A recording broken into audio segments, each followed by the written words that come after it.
Before we begin the seminar, we would like to share some housekeeping reminders. First, today's book launch seminar is conducted in the hybrid format of in-person and online via Zoom. We have 5 speakers joining us here today to introduce the book and some of the case study chapters. After we listen to all these presentations, we will hear some words from our 2 discussants to share their reactions and feedbacks. We have allotted the time for Q&A at the end of the discussion. If you are attending in person, please raise your hand and we'll have a microphone available. If you're attending online, please use the chat box on Zoom. Type your question and send it to us during the seminar. Please note that we will not be using the raise your hand function. And today, it's much our honor to have a lot of students, young students here. So if you have any simple question, this is more than welcome to raise to enhance our discussion. Also, we would like to remind everyone that this seminar will be recorded via Zoom, and the video recording will be posted on our Research Institute website later. Now, let's begin the seminar. In this seminar, the editors and authors of the recently published book will introduce, as I mentioned, some case studies and key findings from a book with a discussion of human security and its empowerment approaches at its core. We believe this seminar is a great opportunity to consider pathways and challenges to achieving human security, especially after the pandemic. First, we would like to call Dr. Diane Mendoza, Assistant Professor, Department of Political Science and Director of the Ateneo Southeast Asian Studies Program, Ateneo de Manila University, who kindly welcomed us to give the opening remarks. Dr. Mendoza, the floor is yours.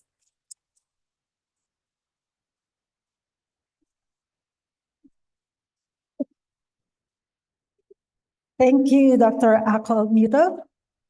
Good afternoon, everyone. I'm very happy to welcome you to this important event organized by the Japan International Cooperation Agency, Ogata Sadako Research Institute for Peace and Development, and Ateneo de Manila University's Department of Political Science. We have both an in-person and virtual audience. To all of you, our warmest and heartiest thanks and welcome. Let me make a few remarks beyond just welcoming you. The book we launched today, Human Security and Empowerment in Asia Beyond the Pandemic, is an important work that we all should support. And I can give at least 3 reasons why I think so. But in the interest of time, I'll stick to 3. Number 1, the book represents a form of resistance, a resistance to a traditional thinking about human security. The book exposes the limits of top-down protection in addressing everyday experiences of insecurity and vulnerability. And as captured by the different chapters in the book, these insecurities and vulnerabilities were not unique to the era of COVID-19, but indeed were compounded and exacerbated by the COVID-19 pandemic. Number 2, the book offers new perspectives on human security by examining bottom-up empowerment. The case studies therefore widen and deepen the discourse on human security by highlighting both the complex and multi-layered context and the importance of the lived experiences of groups and populations at the grassroots level, which traditional human security approaches are blind to. And number 3, the book is a complete package. It examines various human security concerns, such as poverty, the environment, food, forced migration, gender, health, aging, peace, and justice. And at the same time, the book offers essential lessons related to the empowerment of peoples and communities who face greater challenges for their own human security during the pandemic were also provided. I agree with the authors, empowerment is important in achieving human security. Just one final observation, okay, that I would like to make. I noticed that the authors of the book do not include a male member. I think that's another important statement that the book and the authors are actually making. On behalf of the Department of Political Science, thank you all and congratulations to all the contributors to the book.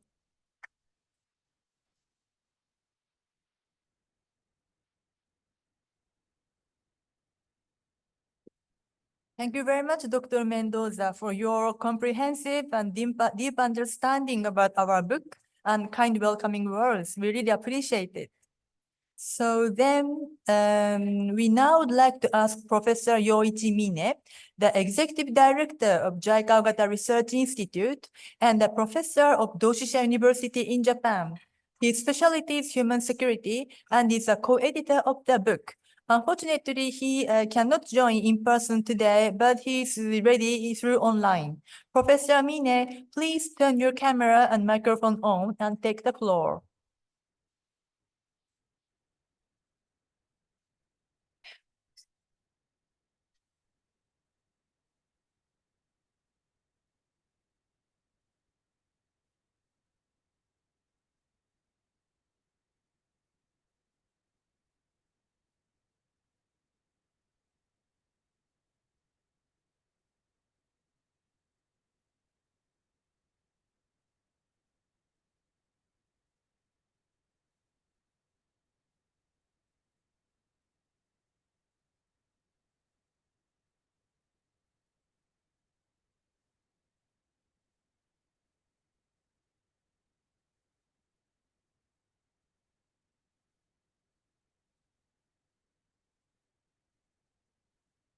So we are now in the preparation. So would you kindly wait for a while until he comes in?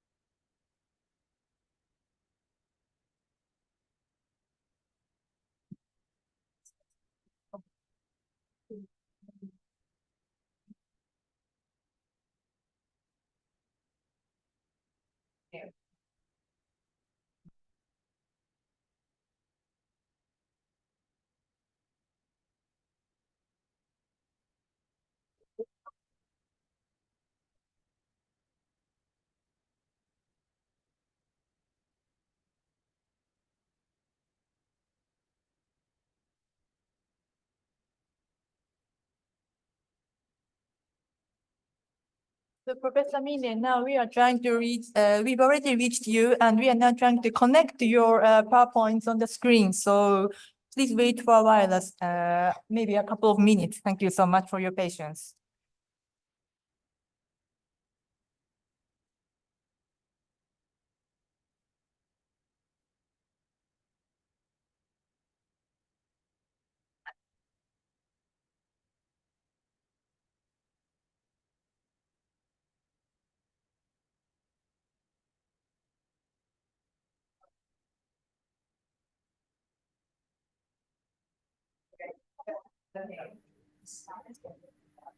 Hi.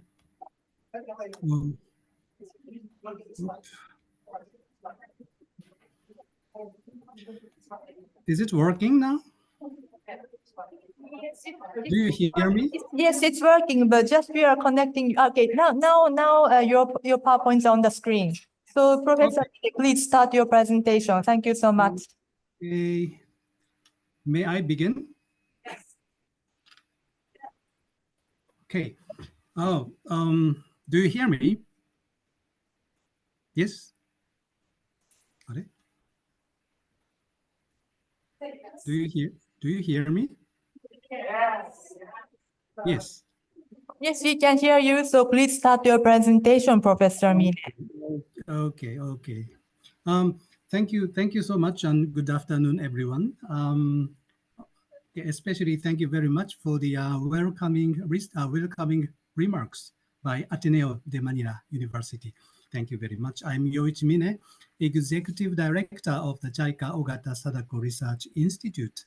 So today, I'd like to congratulate all of you and all of us on this occasion of the book launch in Manila.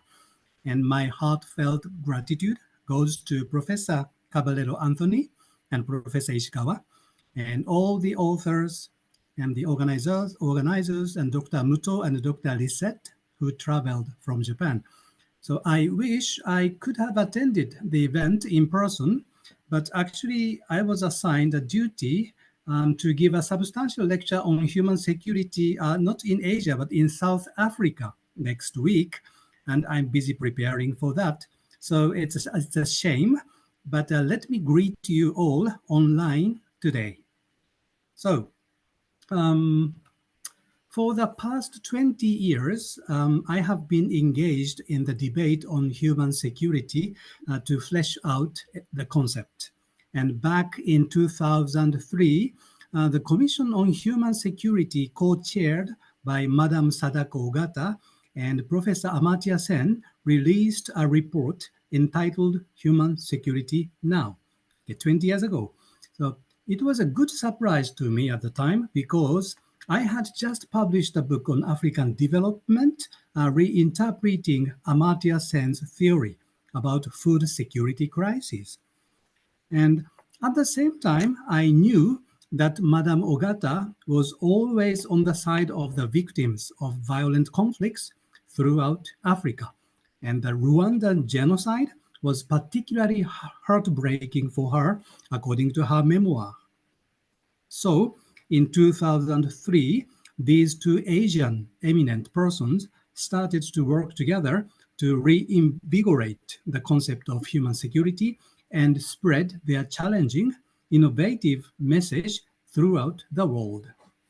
So, but at the time, I never thought that 20 years later, I would become the director of an institute bearing Madame Ogata's name. And I remember when Madame Ogata became president of JICA, I was involved in a research project on conflict prevention in Africa. So during the discussions for this project, Madame Ogata emphasized this, we should start from the urgency felt in the place where people live and not in the study room. So theory is important, drawing lessons is also important, but the most critical thing is to recognize that there are urgent issues that need solutions, according to Madame Ogata. So this project on Africa, completed in 2013, was the first generation of global projects on human security in JICA's Research Institute. We then decided to return from Africa to East Asia to consolidate our ground. So we organized a two-phased research project and digged deeper into the practical issues of human security in the framework of East Asia, namely the ASEAN Plus 3. The research outcomes were published in 2018. So great scholars participated from China and South Korea, but the scholars from the ASEAN countries took the central role in this project. And it was Professor Carolina Hernandez from the Philippines who brought the ASEAN team together. So we had meetings in Tokyo and in Manila, and we still cherish many good memories. And in this project, we have discovered several facts. One is that East Asian people are very cautious and critical of military crossing borders, but people at the same time earnestly welcome the idea of going to help people in other countries and being helped by others in the event of humanitarian crises such as natural disasters. And second, even if we don't use the term human security, there are practices in many Asian countries that could in effect be called human security. And based on these projects, we decided to organize the next joint research at the level of ASEAN. This study was titled as you see, human security and empowerment in Asia. So Professor Sachiko Ishikawa and I, together with Dr. Muto, visited Singapore and requested Professor Caballero Anthony to be part of this initiative. And it was our great pleasure that she said yes, so to us. And all members of the last project helped us directly and indirectly. So in this way, we all became colleagues and friends. And the commission, chaired by Madam Ogata and Amartya Sen, included the notion of empowerment as an important component of human security. And according to Madam Ogata, protection was brought by the agencies like the UNHCR and empowerment by the UNDP, and their commission hotly debated how best to integrate these two approaches. And in the past 2 decades, since the Commission's report was released, protection has been discussed in much of the literature, but the concept of empowerment was rarely addressed. So this book of ours is the first attempt that fully discusses about human security and empowerment. And in discussing empowerment, the book uses Naila Kabir's theoretical framework of agency, resources, and achievements. Then based on JICA's comparative advantage, the book pays attention to enabling institutions that promote empowerment, featuring decentralization and accountability, and so on. And the case studies were carried out under the difficulties under COVID-19 and during the pandemic. Not only top-down protection, but also bottom-up empowerment practices could be observed as recorded in chapters of the book. And the debate over human security has made significant progress in the past couple of years. One is a human security report that our Ogata Institute has launched in 2022. The first issue tried to redefine the concept, and the second issue that features the compounded crisis will be released the next month, this coming March. And this next issue will include quite lively conversation between Professor Caballero Anthony and the JICA president, Dr. Akihiko Tanaka. So the English version will soon be published in a few months. The other is a report published by the UNDP, published in the same year, 2022, which underlined the value of solidarity and agency in the face of insecurities in the age of Anthropocene. And finally, the last month, this January, the special report on human security was released by the United Nations Secretary General, which focuses on the multi-layered practices of human security, which spreads from the level of local communities. In April, a thematic debate on this report is expected to take place at the United Nations General Assembly. So it is in this context that our book is published. We believe that this book on empowerment is very timely in connecting local practices to national and regional ones, and while empowering each and every individual who experienced the ordeal of COVID-19. So I'm very, very happy to witness the Southeast Asian people, especially Filipinos and Thais, remain as the driving force of the human security practice. Okay, so I end here. I'll be listening to all presentations until the end of the event. I'm very much looking forward to it. Thank you. Thank you so much.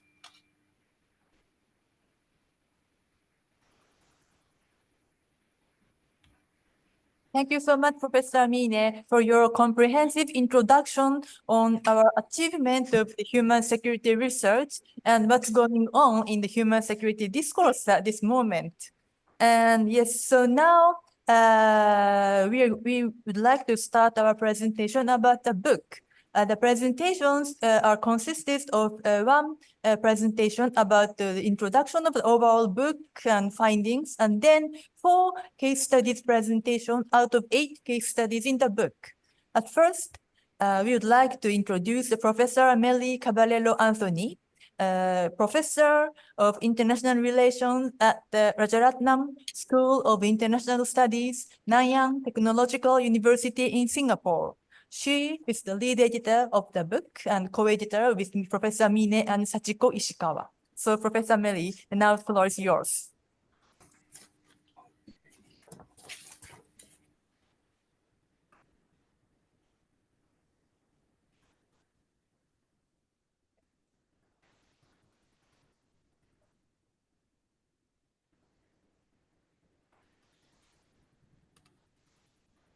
It's not working. Okay, good. Hello, good afternoon, everybody. I am more than delighted to be here, especially seeing this room full of very young faces on a Thursday afternoon. I understand there's a competition going, there's another activity. So thank you for joining us in this book launch. I am also particularly delighted to be part of this project. But before that, I was going to thank you first, but let me first thank the host of this launch, which is Ateneo de Manila, particularly the Department of Political Science, and one of our contributors, Dr. Diane, who's been kind enough to organize this. But also big thanks to JICA RI Institute for starting this project on human security, because I believe, especially after what we've been through in the last 3 years, I think it is important to once again pause and reflect why human security now, right? So, I want also, before I start, to just give you the highlights, to thank the participants, particularly the paper writers who have joined us today. You know, a project can only be as good as its contributors. So thank you, Dr. Mendoza, for already saying some nice things about the book, but it's really the hard work of our paper writers. This afternoon, we have Dr. Maria from ANU, we have Dr. Lisette from JICA, we have Dr. Kawao from Thammasat University. Oh my goodness, it's Chulalongkorn University. And we also have other contributors. Actually, it's not just all females. We have 2 male contributors.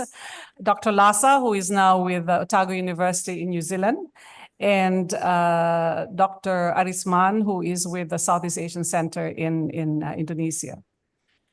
All right, so why human security now? Actually, that was the theme of the title of the book that was published in 2003. And, hi, okay. If you look at this chart, this thing here on the far left, it just shows you what happened really after the COVID-19 pandemic. It's when you think about what we've been through in the last 3 years, it's hard to imagine that the world actually stopped when we had the pandemic. We didn't go to school, we couldn't travel. But I think what's important to remember was that you know, they say it's a once in a century pandemic that basically upended our lives, yeah? And if you just look at the numbers, you're talking about a global contraction, worst economic downturn since the global depression in the 1930s. You talk about 150 million more people falling into extreme poverty. You're talking about 100 more people becoming hungry, right? Not just malnourished, but really almost to the point of famine. And you know, other people that have really been displaced economically and otherwise. And in fact, now, since I'm in a university setting, one of the things that we're trying to revive in our university is getting the interest of students, right? Because one of the things that is facing students nowadays is really mental health, right? So you cannot underestimate the impact of that pandemic on human security. So this just shows you how much, the level of human development has gone down, right, as a result of that. So the case studies that have been compiled in the book dealt with the impact of COVID-19 on human security. So it looked at the issues of poverty, of the environment, of food security, of migration, specifically forced migration, looking at the issue of aging, of health, gender security, as well as the prospects for peace and security, particularly in conflict settings. And one of the questions that was asked, right, was that how have communities or affected communities, vulnerable communities, tried to help themselves? How do they try to address some of the vulnerabilities, extreme vulnerabilities that they had to face as a result of a real life-changing crisis? Human security, if you look at it conceptually, it's looking at sudden downturns. But this is not just a downturn, it's something much more than that. But okay, so the first part of the paper is really looked at, and which will be discussed by the paper writers, really look at the extent of that affecting the different themes of human security. But more importantly, to examine whether, despite the vulnerabilities, have people actually tried to do something for themselves, to help themselves? Because that is really the focus of the second part of human security, right? When you look at the evolution of human security from identifying the kinds of, fears, sudden downturns. So you have, when we talk about human security, is always freedom from want and freedom from fear. But the 2003 report that Professor Mely talked about focuses really on protection and empowerment. So this particular chapter paid attention to empowerment, meaning looking at the ability of communities, of groups to act on their own behalf and on behalf of others, going beyond the protection, right? Creating opportunities for people to either live in safety and live in dignity. There are other definitions of empowerment. I will leave it to the paper writers to more talk about it. But what I would really like also to highlight is, from the time the book was, the second version of Human Security in 2003 was written, the recent report that was also mentioned by Professor Mely in 2022 actually looked at also the issue of solidarity. Solidarity plays a part in helping in the empowerment of communities. And why solidarity? For the simple reason that as a result, right, or as we have discovered from the crises, what happens now? We are facing a world where our different types of insecurities are so cross-cutting, right? And because of the nature of the security challenges, the cross-cutting nature of this security challenges, it has also underscored the growing interdependencies of communities. And we saw it in COVID. What happened in one country had severe repercussions on the rest of the world. And to be able to do that, there has to be some kind of solidarity, working together, different actors coming together, simply because communities themselves who are already affected, right, will find it even more challenged to help themselves, okay? So solidarity. Now, I won't go to that. So let me go straight into the findings of the book. Human security beyond the pandemic really showed that, as I said, the threats that we face today is becoming even more complex. They're not only increasing, right? You can, if you're a security student, right? If you're in the old realist school, it's very easy to talk about security, military security, bean counting, etc. But if you're on the other side, when you look at the more constructivist, more liberal type of framing of security, you can basically enumerate a whole list of security, because security is what people make of it, right? But it's not just the number of security challenge out there. It's really the complexities of these challenges. So a health crisis could easily evolve, as we have seen, into an economic crisis. In fact, what we had was that we saw a global health crisis turning very rapidly into a global economic crisis that also led to food insecurity for a huge number of people, environmental security, and personal security, right? Second is, if you are already affected, if you're already you belong to the more vulnerable groups, right? If you have problems with food security, right? The health crisis has compounded your vulnerability. If you are already economically insecure, right? You find it very hard to even keep a job. As a result of the crisis, that insecurity, has even become worse, right? We saw that, although you had initially the gig economy flourishing, but soon after that is also impacted. So it aggravated the conditions of those that had already been affected. And for many families, the economic condition or insecurity also led to other insecurities. For example, being able to pay for children's education and health.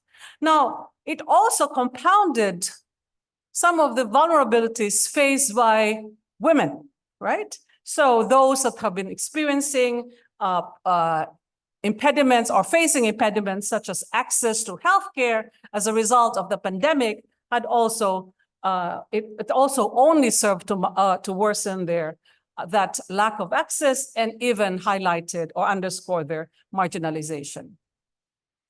It also reinforced structural impediments for those urban poor, as our case study had shown.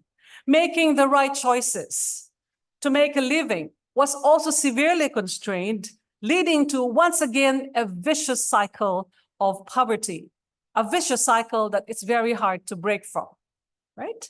And also, in one study, it revealed what they call, in the case of women's health, revealed what is called the hidden pandemic, which is the rise of domestic violence, right? Third is this, which is highlighted in our paper on the elderly, providing protection for the most vulnerable became also difficult, is despite the fact that there is targeted approach, or that if you have a more targeted approach, then you can somehow manage or ameliorate that insecurity. So in the case of those that have been food insecure, emergency cash transfers proved to be most efficient, but there was also the question of whether the communities that you're trying to help are actually making the right choices. Now, for those that have been forcibly displaced as a result of the pandemic, right, and also aggravated perhaps in the settings that they live in communities that have been affected by natural disaster.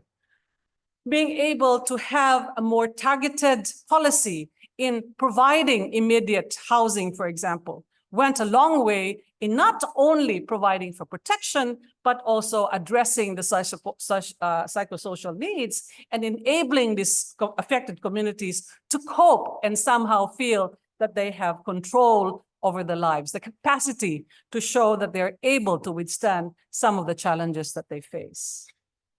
The other interesting thing about the book is that it shed light to one referent object, which we often take for granted, and which is the environment. When you talk about human security, for example, you always talk about the referent object, which is the individual, right? But what we have discovered, and as a result of also the pandemic, is that the environment is one referent of security that cannot be taken for granted, right? The environment actually suffered as a result of the pandemic. How? Right? With the kind of medical equipment that we have been using and the way where humans have actually tried to just discard them without care, right? So it's also highlighted the fact that if you don't show care for the environment, no stewardship of the environment, that it can also affect. As a result, COVID pandemic actually, if you think about the way it has evolved, it was also a combination of factors, including the way we have actually cared for the environment. And the second to the last is that there are, despite the so-called very depressing cases, there were stories where you could actually see that communities, when they are empowered, also empower other communities, right? So in the chapter on gender, right, in conflict setting, it showed how women's groups actually come together to help women, protect women from violence. At the same time, through their advocacy work, was also provided an invaluable contribution to ensuring that women themselves have the capacity to help in activities like peace building and in development. The other finding, and I think this is the second to the last, is that empowerment can be seen at multiple levels, right? And it is not just at the national, at the regional, at the national, at the local, but even down to the very, very small communities. There's a case study on that, which is on the case of the Bangsamoro Autonomous Region. And finally, this continuum between protection and empowerment is not necessarily linear, right? And that it's actually beset by several challenges, right? So it's not just because you empower people, you protect people, then empowerment comes with it. It doesn't necessarily happen that way. And that protection and empowerment requires no less than not just multi-level, but also multi-stakeholder commitment to advance human security.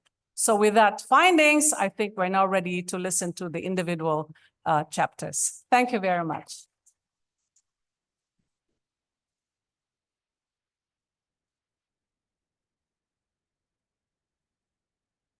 Thank you very much, Professor Mely, for your fantastic introduction and about comprehensive introduction of each chapters. So now we will move on to the presentations of each chapters. As I mentioned, today we will have 4 presentations out of the 8 case studies. The first is Dr. Maria Tanyag, a research fellow and a senior lecturer in the Department of International Relations, Australian National University. And thank you, Dr. Maria, for joining this event and coming from Australia and joining in person. So Dr. Maria, now the floor is yours.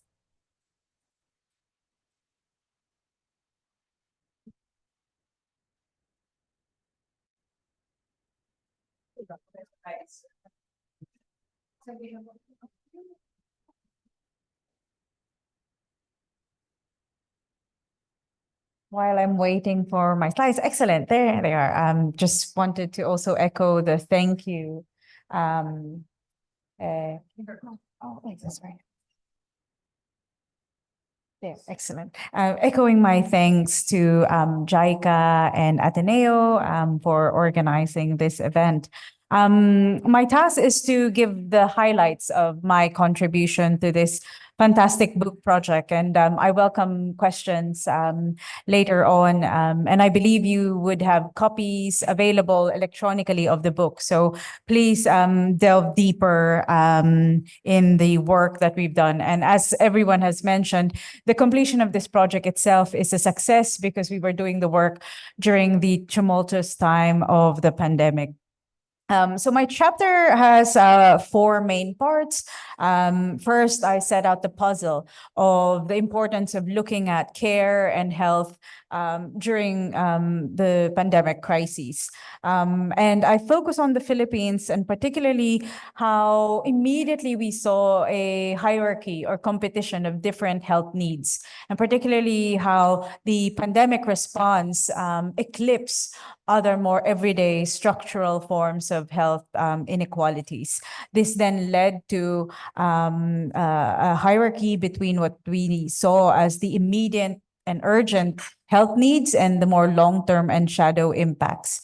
The third part of my chapter, and this is very much where the narratives of the research participants are really put to center stage, is because there was a strong sense that the pandemic response, at least, and I'll discuss further the research scope of this project, there was a strong sense of the pandemic response not being makatao.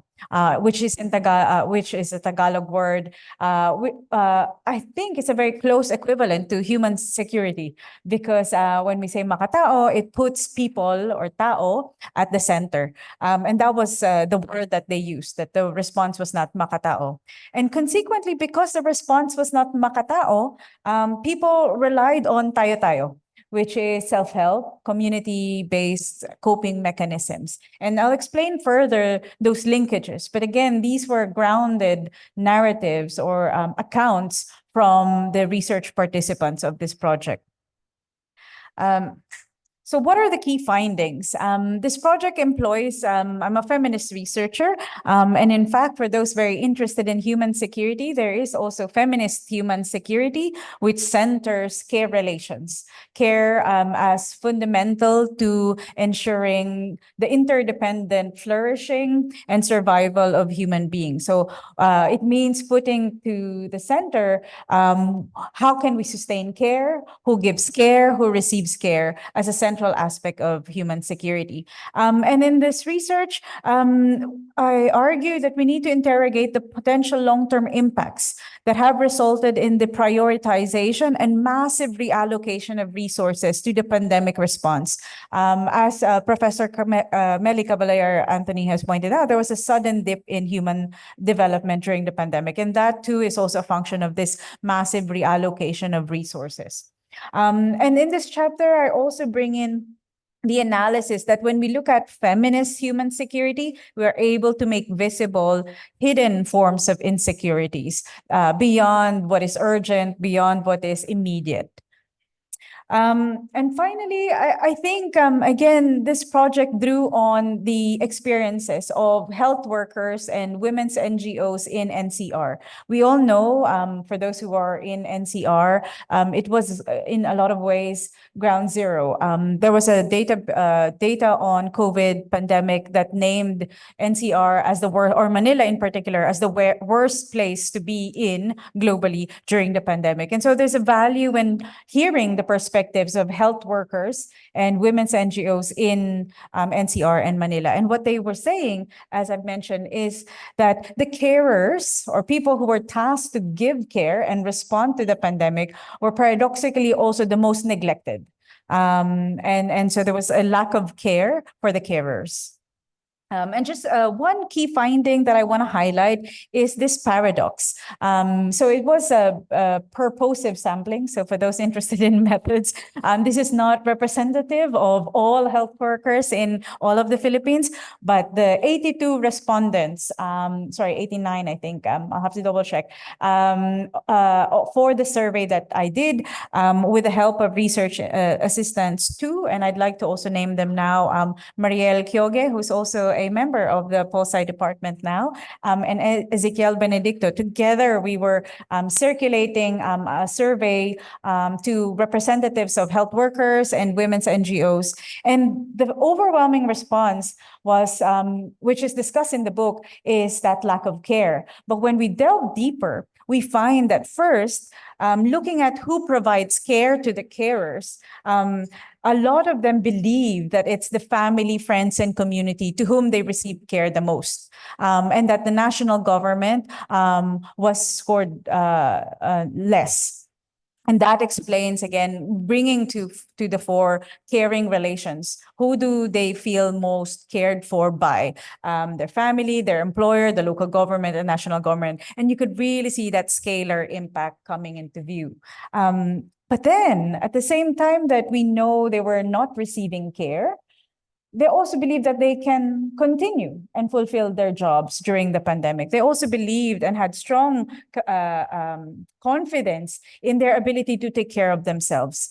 So to me, this is a very striking finding, that at the time when the need for care is at its most intense, it is also a time where the inflows or support for care is at its lowest. And who then has to fill in that gap? The carers themselves. So they believe that they can continue their job even if they are not receiving adequate care. And that's something that we need to pay attention to in the coming years ahead. And so just wrapping up some of these key findings, I argue that by looking at the case of the Philippines, we're able to really appreciate the importance of listening to the frontline workers, and here particularly health workers and women's rights or women's NGOs, because they are bridging those care gaps, the gap between the care that they are receiving and the care that they are giving during that pandemic, during the pandemic response.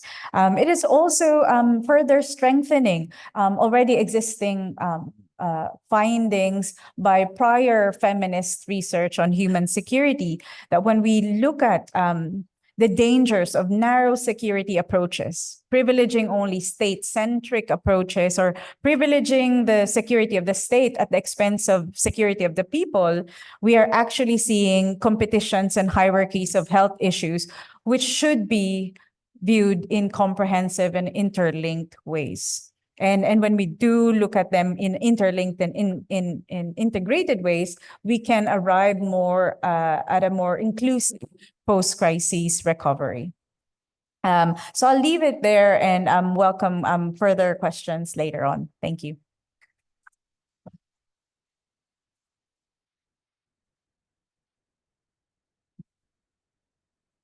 Thank you very much. Thank you very much, Dr. Maria, for your research result on the ground. So next, I would like to introduce Dr. Lourdes Veneracion. As you may know very well, she's a feminist political scientist and an associate professor at the Department of Political Science at Ateneo de Manila University. And thank you for all the arrangements here. So Dr. Bennett, the floor is now yours.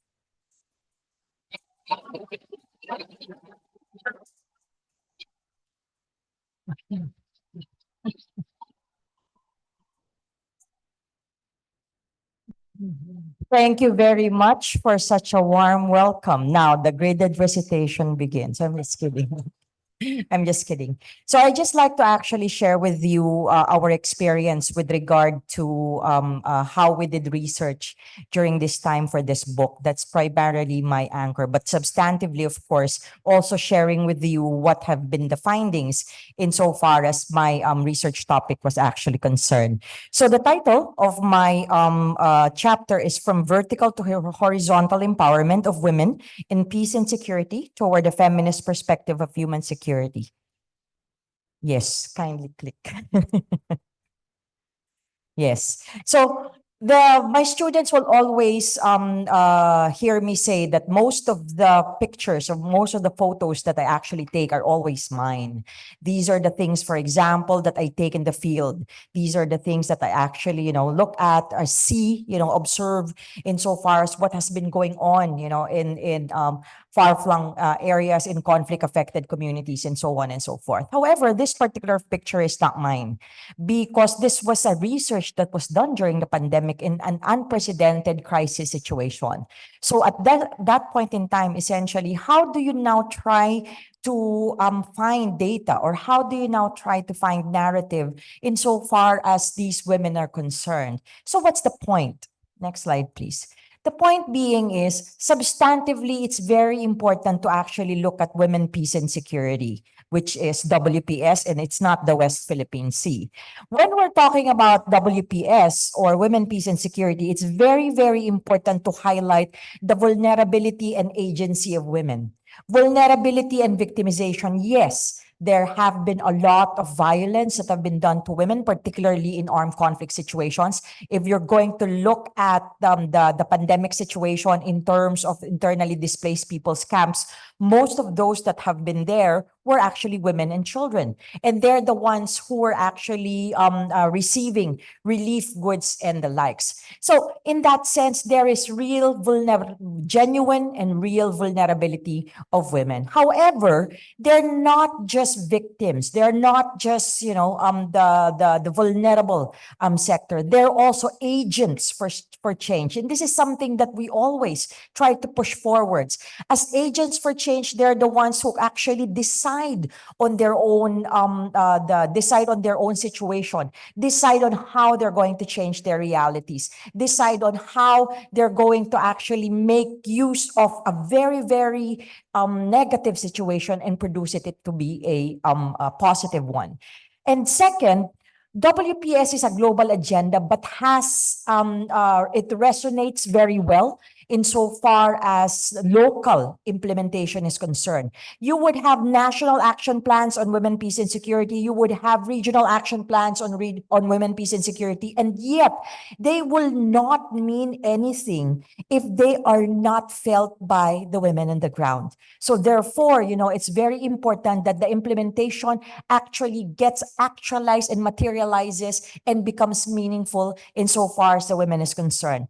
And methodologically, there was really a shift in terms of the COVID-19 pandemic. More often than not, you would have national civil society organizations as actually putting having some kind of a hierarchy over the local civil society organizations, over the grassroots women's organizations. This is primarily because of the verticality, of how things are actually manifested. So in other words, things come from the national and trickle down to the local. But during the pandemic, it was actually the local having the agency, having the idea that, they're the ones that would really have the power to decide on how they would get out of the vulnerability or how they would get out of the victimization that COVID-19 also put upon them in an area of an armed conflict situation. So all of these three themes actually intersected with women's insecurity. There are a lot of insecurity insofar as women is concerned, and Professor Mely has mentioned, when talking about security, you're not just talking about the militarized security. Yesterday, we had Dr. Tanyag talking to us about hypermasculinity of the state. So it's not just talking about, that kind of security, but also talking about the humanness or the humanity or the being human part of the security, which is already the notion of human security. It actually looks at empowerment from the margins. And when we're talking about the margins, it's not as if they are disempowered their whole lives. It is the opportunity for them to be able to get out of the margins and make the margins actually the mainstream, make the margins actually the one that is at the center of the struggle of for human security. And lastly, you have multi-level intersectionalities, which was what mentioned a while ago also by Professor Mely. There are intersecting vulnerabilities as well as agencies. So the study actually found the three case studies that I had looked into the Gaston Ortigas Peace Institute, Sulong Karil or Sulong Peace, and the Women Engaged in Action United Nations Security Council Resolution 1325. And the main findings used the framework of Naila Kabir that basically looked at first agency, and it found really the study found that the women had expanded roles in terms of being local partners to be the decision makers in the kind of action that grassroots women actually have. Resources, there was also reallocation of resources based on the women's needs. The women needed masks. The women needed sanitary items. The women needed milk for their children. It wasn't something that the national actually just tries to decide and give the one at the local level. It was the women themselves who were actually deciding on that. And finally, you have a key achievement of deepening the empowerment of the women because of the meaningful participation and meaningful decision making that they actually had.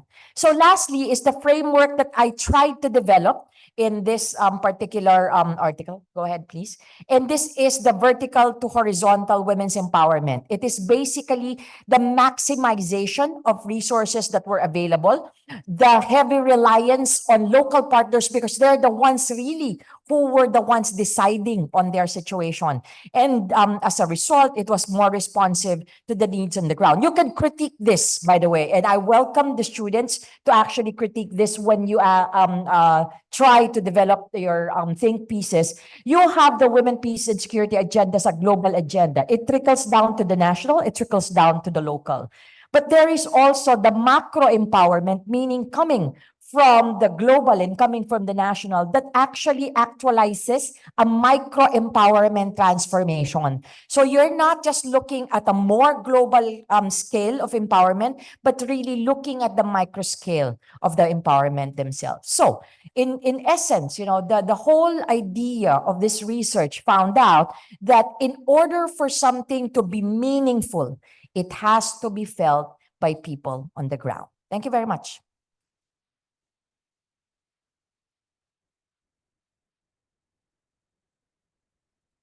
Thank you very much, Dr. Benne, for your very powerful presentation, and it's really convincing. Thank you very much. So now we'll move on to the next presenter, who is Dr. Gawao. She is specialized in political science at the Social Research Institute, Chulalongkorn University in Thailand. And Dr. Gawao, thank you for joining, not only this project, but also all the 3 book projects. We have your contribution. It's really nice to have you here today. Thank you so much. The floor is yours.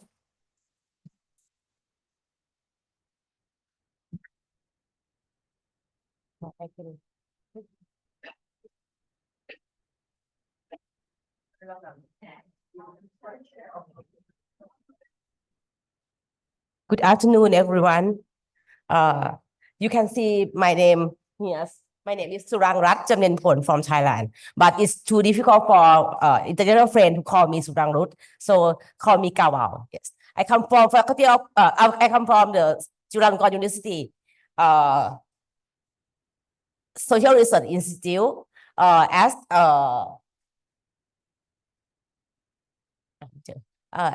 my friend told you, I have joined this project for 3 phases, for 3 books of human security.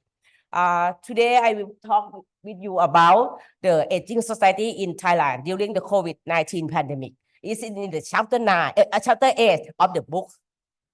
So this is the outline. I will show you the snapshot on Thai aging society about the situation and governance. And the second is will show about Thailand and the COVID-19. What is about the response and impact. And the third point is the top-down protection versus bottom-up empowerment. And the last one is implication and my recommendation. Okay. So I will tell you next slide, okay? Okay, so this slide will show you about the population of Thailand. You can see how to use this. This one? Okay. You can see start from Thailand. We are entered the aging society in from 2001, and now at 2022 we became the age society with more than 20% of aged people, and now we have 13 million of older people among 66 million people. And from my survey in this project, I found that 1.3 million of older people, they are living alone. That's very low in the time of COVID-19. And among this number, 7 million they are poor, and only 4.7 million they access to the social welfare scheme of the Royal Thai government. Next slide, please. Because Thailand we became aging society since last 20 years. Actually, we have the government on it, governance on aging since 2003. You can see we have the act on sorry. We have the act on the elderly from 2003, and we also have national strategy on aging. We have the national economic and social development plan that focus on the aging society, and now we have a 20 years national strategy plan that started from Prayut cabinet. Have you ever heard about Prayut cabinet in Thailand? Prayut is the former leader of coup d'etat in Thailand since last 9 years. And after he leader of junta, he became the next prime minister in 2019, and now he just became the privy council, and we got the new prime minister named Sethar Thavisin in Thailand.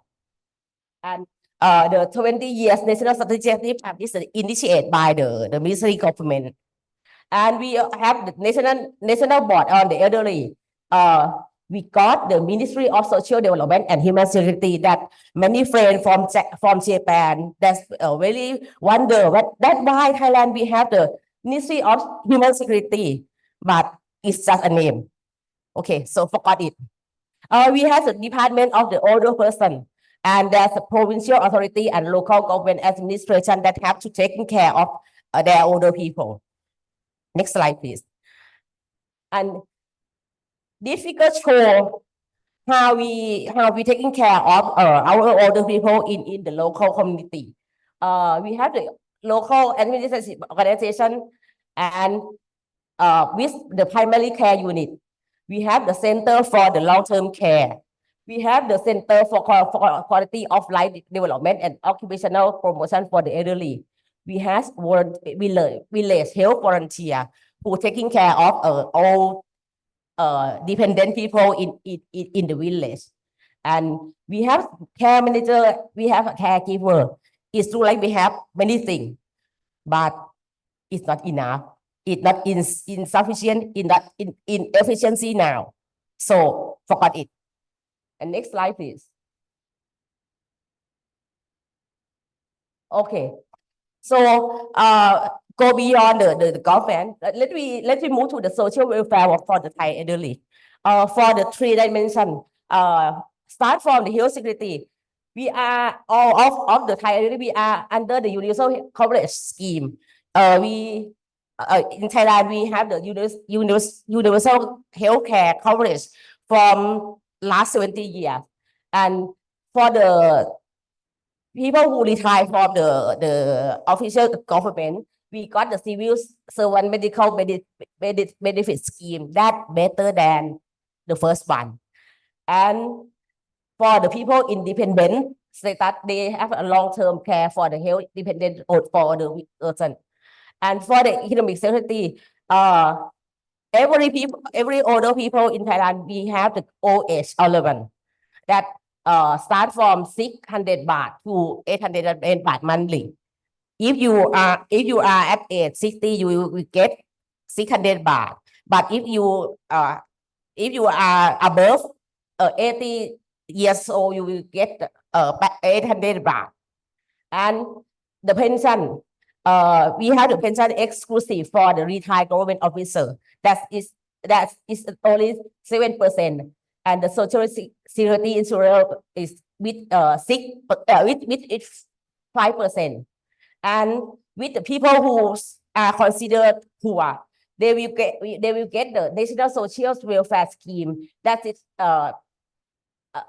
provide you 300 baht monthly with the number of 4.7 million people. And during the COVID, there are also the financial support in COVID time that I will clarify later. And for the social security, we have elderly school, elderly club, Center for Quality of Life Development and Occupational, and we have 20 government nursing home. So this is all that the Thai government provide for the elder. Next slide, please. And during COVID time, this figure show you a snapshot about the situation of COVID in Thailand. You may heard about the protest, the student protest in Thailand before COVID time. From the statistic, it's estimated that we have the student protest in 75 province from 77 province in Thailand. Almost every province we have the student protest at that time when the Constitutional Court dissolved the Future Forward Party. But later, the COVID coming on on January of 2020, 2020, sorry. And after that, there's a declaration of the national emergency situation. Thailand controlled the COVID under the emergency decree that centralized all the power to the central government. And you can see this this chart show you how many people infected. This is per month, and this is cumulative average. And this chart show what happened in Thailand in terms of the political situation. So we living in parallel between COVID and between the political struggle. Next slide, please. This is show the case that at first time Thailand it seemed that we manage better with COVID, but it's collapsed in the second phase. Next slide, please. And what's a COVID impact in Thailand? I intentionally do not mention about the health impact, but if to remind you, in Thailand, we exclusive for the elderly. We have more than 2,000 cases.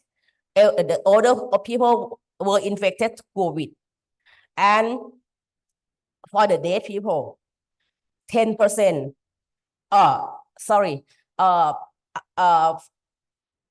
Estimately, 70% of deaths are the elder people. So in that time, the elderly people are very vulnerable. So let me pass to the political suppression. As I mentioned that we are under emergency decree from 2020 and to 2022. In that time, there were more than 1,000 people were arrested under this decree. Arrested because they try to have a protest. Under the emergency decree, you could not gather, you could not have an assembly. So when people try to have a protest, they were arrested and was prosecuted as violate the emergency decree. And for the economic impact, the GDP growth minus 6.5%. We have more than 170,000 unemployed with lower income. It's look like in many countries. And for the social impact, because of the social distancing, it's distance the society, and it's for the vulnerable group, it's difficult to access to the health service because all the health service was reserved for the COVID case. So these are the impact for the Thai society. And let me move to next slide. This is I summarize you what is the difficulty of Thai elderly during COVID-19. For the economic insecurity, they have lower income, they have insufficient income, and half of the poor elderly rely on the OAA as the main income only. And for the social insecurity, the decreasing in family visiting and decrease in family communication made they have a lower of life satisfaction and increase of psychology concern, and they cannot access to the necessary goods. And for the health insecurity, they report that worsen health condition and cannot access to the health system. Next slide, please. And this situation show you what is the failure of the top-down protection in Thailand. After the declaration of emergency decree and the national and partial lockdown, it's caused an economic problem and food insecurity. And then with the one way of treatment, one way for the COVID treatment is the hospitalization of the COVID case. It made a failure of the public health service in Thailand. In that time, you may heard about the people who left to die on the road, of the many people who left at home because we cannot enter we cannot enter the hospital. And after that, the Thai government, they also have the financial compensation and economic stimulus measure. Next slide, please.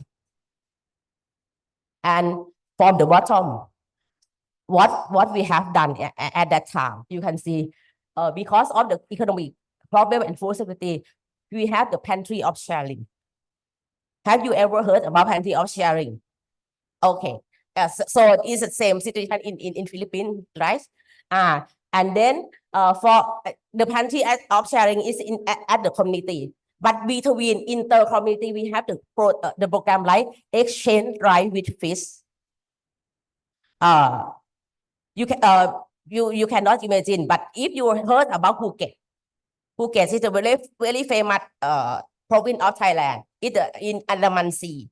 The Phuket people rely on the tourism. When the fishermen have when they catch the fish, they send to they sell to the restaurant and sell to the tourists. At that time, with the national lockdown, after they catch the fish, no market for them. So this is an initiative from the civil society and the community group to sharing fish from the fishermen from Phuket, from the sea gypsy from Phuket, with the current in the north, fish from Phuket, exchange with the rice in the north and the northeastern. That is the exchange rice for fish. This is the one initiative that comes from the community. And another initiative is about the set up home and community isolation.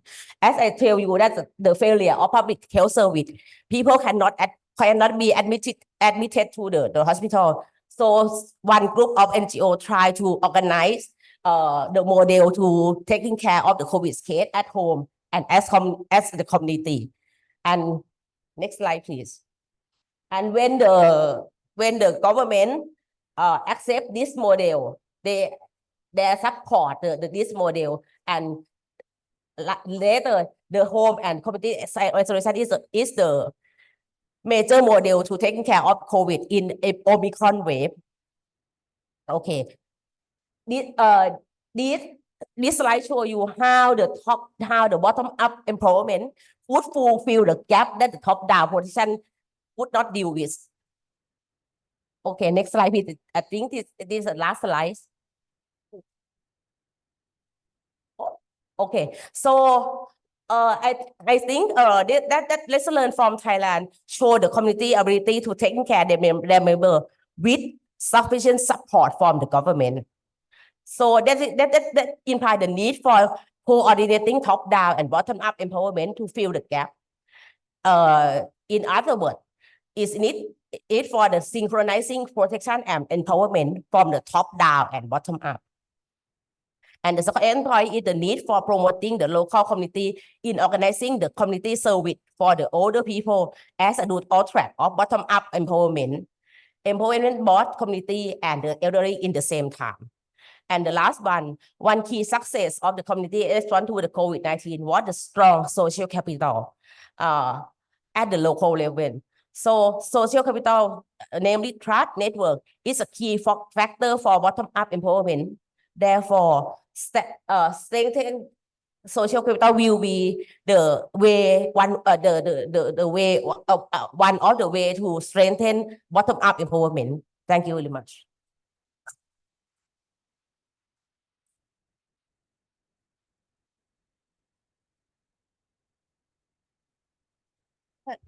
Yeah, thank you very much, Dr. Gabao, for quite important issue introducing. And aging society is, nowadays become a big problem in each country. So thank you for introductory presentation.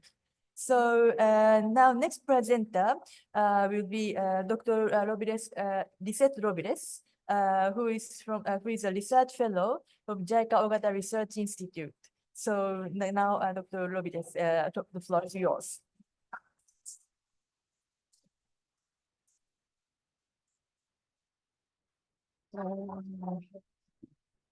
Okay, so the first.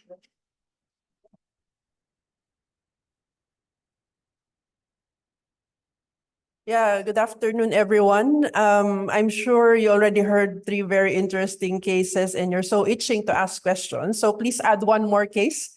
And yeah, let's try to understand more about disaster displacement and immobility during disasters. So this is the particular case that I focus on for this chapter of the book. So yeah, first point is that we all know that mobility is a significant part of our current global experience. People move for various reasons and are driven for very different complex and very important reasons.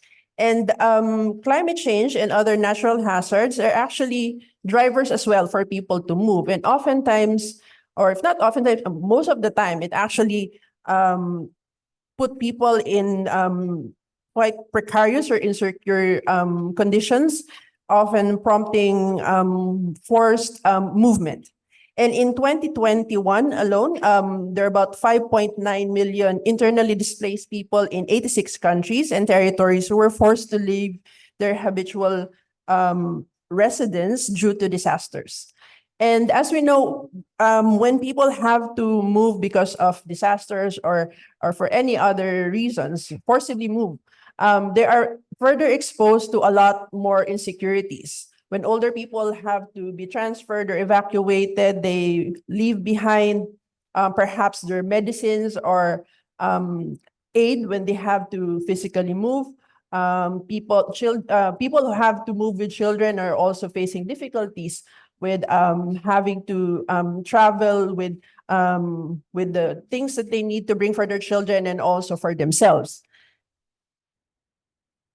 Now, when we want to look more about people who are displaced during disasters, human security is quite a fit framework to actually look at, because we can put people who are forcibly displaced at the core of this framework, and wherein we can look at of a way to actually find a comprehensive solution through its complex and cascading challenges through its combination of bottom-up, top-down protection and bottom-up empowerment.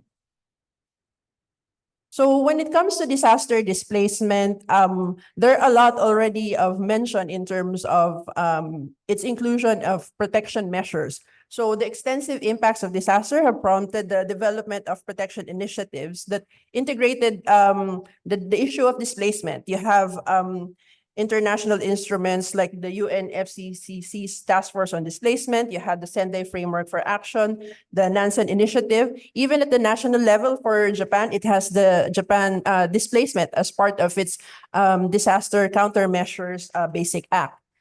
And of course, as our other colleagues had mentioned already, there are sufficient discussions that links human security and protection. And in this case, the linking human security and disasters, it's the same. It's more of this connection between protection and human security. But when it comes to the talk of displacement and disasters or human security, it tilts the balance of attention between protection and empowerment, tilts more on the more comprehensive discussion of protection initiatives, and oftentimes sideline the issue of empowerment more as a recommendation for recovery. So what we wanted to do here in this paper is to understand more this relation of empowerment and disaster displacement. And when for this one, I framed it in terms of understanding migration as a resource. And as we can see here, it mentioned that migration is a important resource that can be used during crises, that can empower people and community to cope and adapt to the different challenges, including those caused by natural hazards. And as we know, migration as a resource, you can help people to actually make better decisions for themselves and take ownership of the solutions that they create. However, it's important for us to remember that during disasters, not all movements are voluntary and not everyone has the capacity to move. And thus, it somehow reduces the value of migration as a source of capability and aspirations. So for my chapter, what I actually tried to look at is how a particular community or group, mainly of people in their advanced age, has to face this challenge of immobility after having been forcibly displaced because of flooding, and are having to kind of navigate how they can be empowered in that situation. And I ask here, is it still possible to find empowerment amidst these insecurities from the combined displacement and immobility? So I wanted to focus here on the disaster or the flooding that happened in southern Japan in 2020. So most of you would know Japan in that side of Tokyo or Kyoto, but for this particular case study, it focused in a rural village in Kumamoto Prefecture in the southern part of Japan. So when we wanted to talk about how people face crises or disasters, it's always very important to understand first there's pre-disaster context. We wanted to know first how people are actually situated, what are the things happening even before a disaster, to better understand how they actually became more insecure during crisis and how they were able to cope and find themselves empowered. And one of the key resource person in our study mentioned at the onset of our interview is that Kuma village has too many handicaps. Why is that so? It's one of those rural village in Japan who face the great challenge of an aging population and depopulation. Around 1950s, the village population is about 13,000, if I'm not mistaken. And in 2020, it's only 3,000 people. So you can see really the drastic decrease in number of people who are actually left the village. And they say that it's life is hard, but it's manageable. So it's actually it's not unique to this village. A lot of rural areas in Japan are facing this challenge. And for them, usually you'll find support. Example, if you have limited supplies in your town, then you go to the nearby city, you access it through a shuttle bus or probably get there through, with a companion or through a personal car. But most of the time, they find ways to actually survive that situation, and that made it somehow their form of resilience at that time. And one of the critical needs of the village is to actually ensure the well-being of those older population and to make village attractive to families with smaller children. On the side that's related to disasters, the occurrence of annual rain and flooding is part of their life. There's a main body of water inside the village, which is the light blue color, that's Kuma River.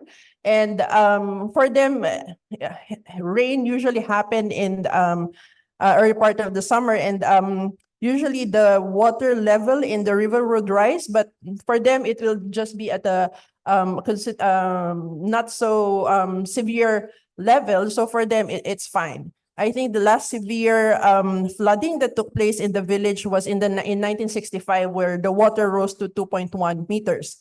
But in July of 2020, Kumamoto was one of those greatly affected by this heavy rain, because it affected this particular village, reaching a combined death of 114 people and 7,359 homes being damaged. So for the impact in the village, so this time the water level rise to 4.2 meters. And for this area alone, 310 damaged homes and about 25 persons who died from the flooding. And of course, further after that, there are also perhaps people who pass away after this disaster. And it says here that 3 of the main areas that were heavy flooded, those who were shaded in darker blue, are the main districts were in somehow considered the most populated for this particular village. Now, how did the village cope during this time? So as we know, Japan has quite an extensive way of responding to disasters. When it comes to flooding or earthquakes, they have good ways or practices already that they have accumulated over time through their experiences that made it easy for them to find ways to actually immediately set up ways to respond to this kind of disasters. However, we have to factor in the impact of this flooding happening during the height of the COVID-19 pandemic.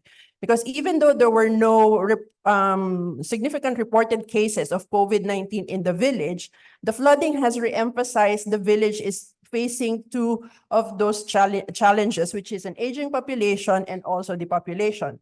So one, because of the limited entry of support, it delayed the restoration process. People cannot enter for reasons that you are afraid that people will contract the virus.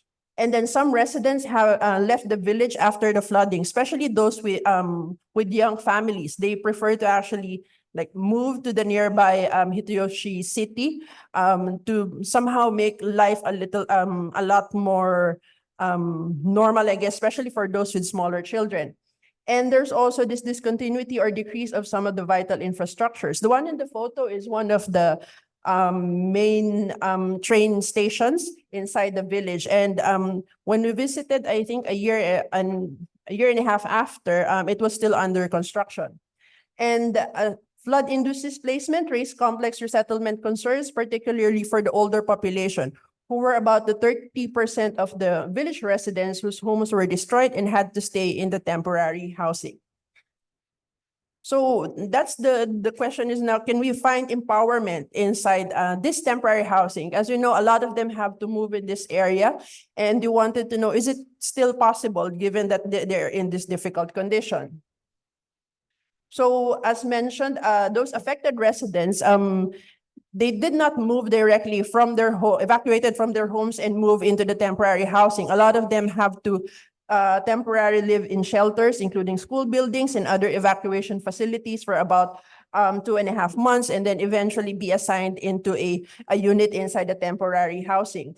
And the village, like I mentioned, part of Japan is its way of being quite fast in terms of coming up with recovery plans. And for the village recovery plan, it provided 210 wooden type houses, the one in the previous photo, and 68 moving type temporary housing units in 3 complexes for residents with damaged homes. So one housing unit is actually for 1 household. So that in itself, providing temporary housing, is in a way the protection initiative that was actually put into place. However, there are a lot of issues that the provision of having temporary housing will not cover. So here are 3 of the points that were identified during our interviews. One is the purchasing of daily supplies that were not readily available and accessible from the village after the flooding. As I mentioned, even before the flooding, it was already tough to get supplies. You really have to travel to the nearby city, but because of the flooding, having to move to the temporary housing, they have to find ways, especially for the older people, of how to actually avail of those supplies. And another point is getting used to the new living environment. Most of the people in the village would have plotted homes or landed homes, and for them to actually move in the temporary housing, which is with people who they barely know, or actually are perhaps someone they haven't met before. So it was quite challenging as well. And take note, most of these people are already in their advanced age and are using perhaps certain equipments at home that are quite dated in a way. And when you move them to the new living facility in the temporary housing, you have IH stove, you have other kind of heating supply that are different from the one that they're used to. And for them, it's quite challenging for them because they somehow hesitate to actually ask. That's quite the feeling of most of the people who were actually living here. And the other challenge is actually how can they find ways to gather and organize with other residents toward recovery. And in these issues that they were facing during the time of the pandemic, somehow they were able to find some ways to address them through the help of people in the local area, through the local organizations. For the issue of purchasing daily supplies, you have the local nonprofit organization that initiated a mobile shop. They're actually the one who buys the supplies from the nearby city and then brings them inside the village, to the temporary housing area, and also to the nearby to the other far-flung areas inside the village.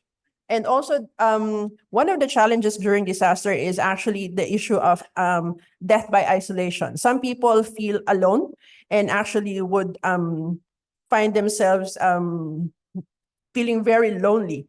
And thus it leads to eventual death. And that's why this presence of the ad hoc support center, who would stop by the houses, check on older people, because usually most of these older people live by themselves, or they're basically living alone in those temporary housing units.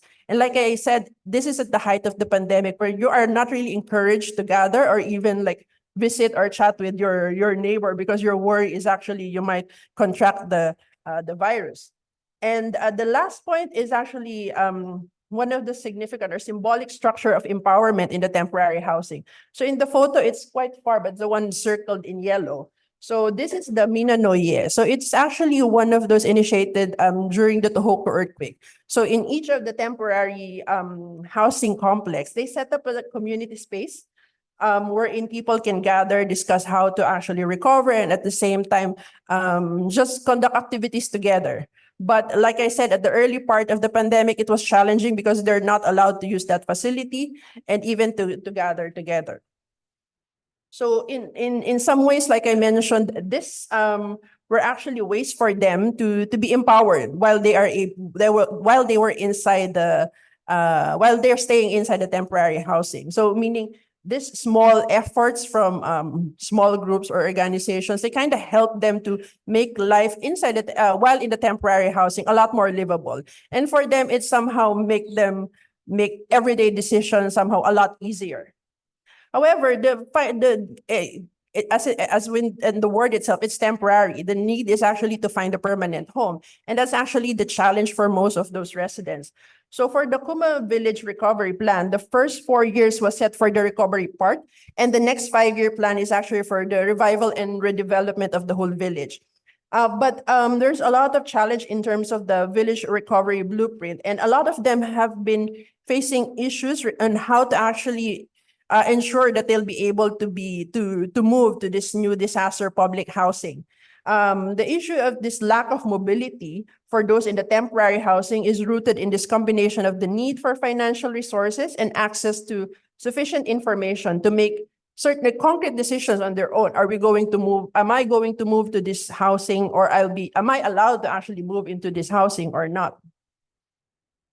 And I guess the way to see it is it's not really asking, can we find empowerment there, but actually, how can people be empowered to address their immobility? And here I suggested 3 points. It's actually, one is finding understandable solutions for them. So while the choices are present, they should be properly explained to a lot of people to make for them to make sound and suitable decisions for themselves. And also, solutions should be flexible, that understanding not everyone fits into a single recovery plan, that somehow exclude those displaced people's diverse pre-disaster context. And lastly is actually to come up with sustainable solutions that were in the recovery plan vis-a-vis the options for those displaced, consequentially demands for the consideration of the overall future of the village. So in a way, planning for the village future demands that they actually engage those who are displaced and enable them to take ownership of the solution. And that is actually how to empower those who were in displacement. So if I go back to my question earlier, could empowerment be observed among those still experiencing displacement? The answer is yes, but it has to be qualified. So the temporary housing is somehow provided as significant spatial reference in terms of finding empowerment in disaster displacement. So if the goal is actually to minimize insecurity while in the temporary housing, they were able to find ways to be resilient through the support of local staff, local NGOs, and the lesser affected residents. However, if it's actually being able to go beyond the insecurity of being displaced and find a more permanent home, it's still facing a lot of uncertainties that reinforces their immobility. And yeah, finally, disaster bring unique challenges and shape empowerment narratives and agency. We have opportunity structures, also enabling actors. And having a clear goal can contribute to empowerment. And for those forcibly displaced individuals, this human security comes from gradually overcoming displacement and immobility through this combination of not just protection strategies, but also actualizing people empowerment by finding them durable solutions. So yeah, thank you very much. Yeah, like when you watch Netflix, you probably already saw 4 episodes. And our book has 8 episodes, so please access our, this is shameless plugging, but yeah, it's open access, so please download our book. Like Dr. Mendoza mentioned earlier, you have a lot of topics that you can, that would actually pique your interest. So yeah, thank you very much, everyone.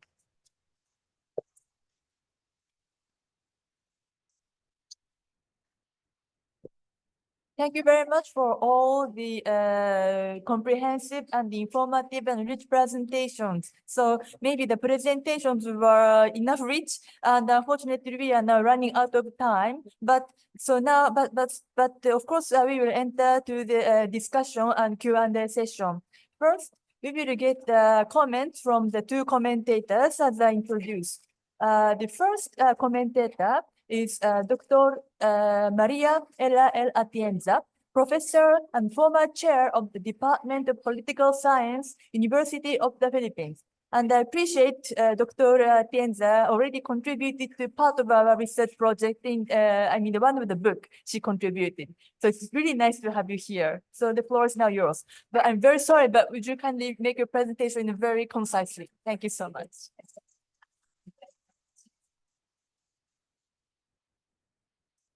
Good afternoon, and it's a pleasure to be here in Ateneo de Manila University. I just have to cross the road, take a Grab car, and come here. So thank you for the invitation, and thank you to JICA RI for this sort of homecoming also for me, because I've been in this community of human security scholars. So first of all, maybe one important comment that I have was in looking. I have not had the chance yet to read all the chapters in the book, but listening and looking at the PowerPoint slides of the presentations today and the introduction brought me to some of the things that I already did in the area of human security, and there are a lot of common threads and continuities, which also goes to show that this should be a very important concept and advocacy that we must push forward. Originally and until now, I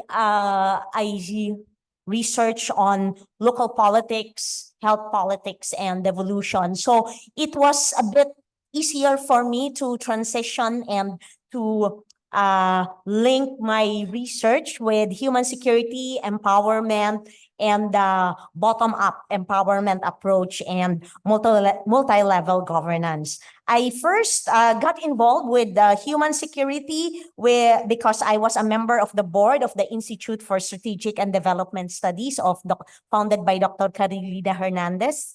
And by 2017 to 2013, I was with the University of the Philippines Third World Studies Center, and I got involved with a project supported by the UNDP and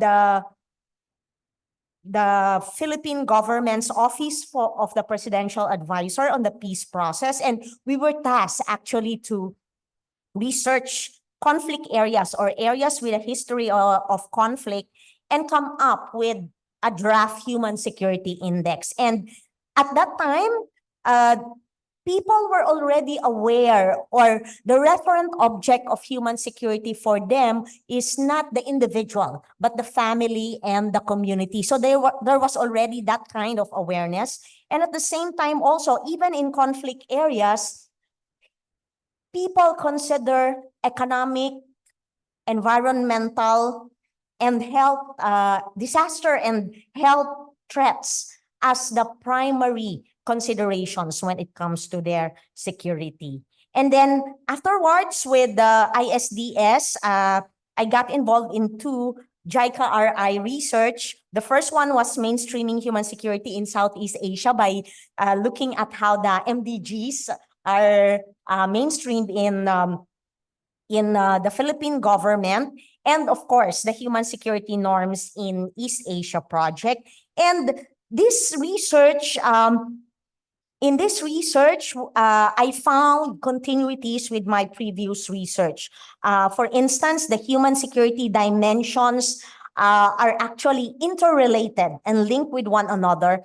And when we look at people who are probably marginalized, and people in rural and rural communities and in urban poor communities, when we ask what would be the appropriate intervention when it comes to their human security threats, they point to capacity building and empowerment, because they already, even before the pandemic, people in the Philippines were also talking about the idea that they have to have ownership of any intervention, and they do not want dole-outs, because dole-outs may be given, they're easier to give, but at the same time also it attacks people's basic sense of dignity. So after these very specific human security related or titled projects,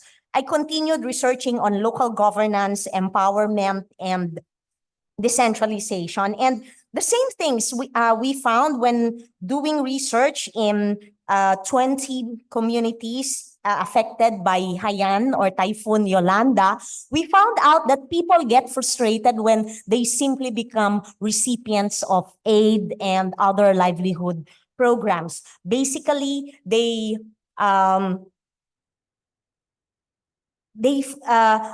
of the things do not work because people were not asked what they need, and they were not part of the process of implementing many of these projects. What actually worked were projects where they participated and they actively determined what would be the orientation or direction of the activity or the program for rehabilitation and livelihood. So I'm very glad that this current volume is coming at a particular time where we need to continue the conversation on human security.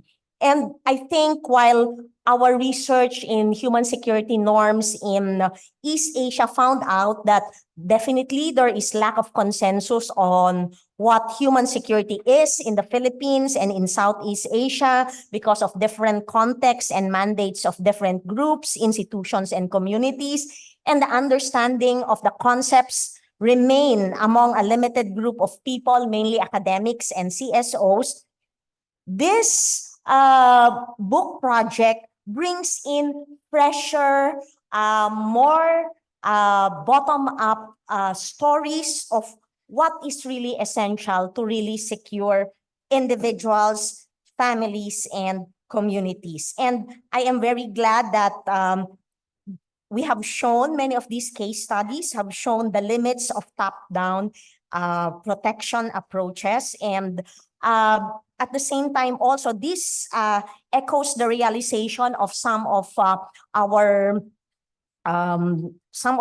informants from development organizations like UNDP and Oxfam, who argued that they have learned a lot of lessons in terms of Typhoon Haiyan, and they have learned to respect the voices of people from the ground who know what would be important and what would actually be needed and what would be what would be possible enduring actions to actually secure communities and sustain this protection mechanism. So I think given the limited time, I like listening to the specific instances of projects and programs that may have limitations but are very important opportunities in terms of empowering specific areas and specific sectors affected by many things like COVID-19 and other disasters, but maybe some three important questions or queries for our chapter writers and our editors.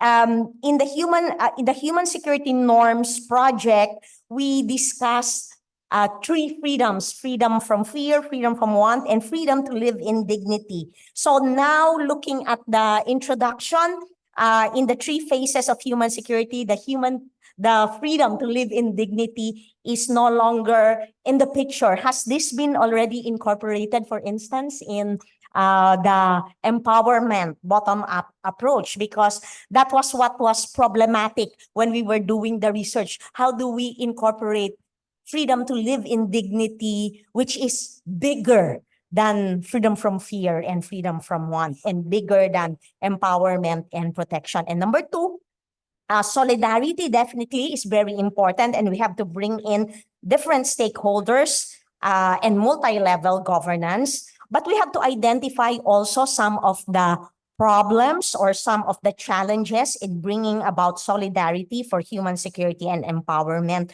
Has there been instances in your research where you were able to pinpoint some of these challenges and some of these stumbling blocks to solidarity, not only at the local and national level, but perhaps at the ASEAN level?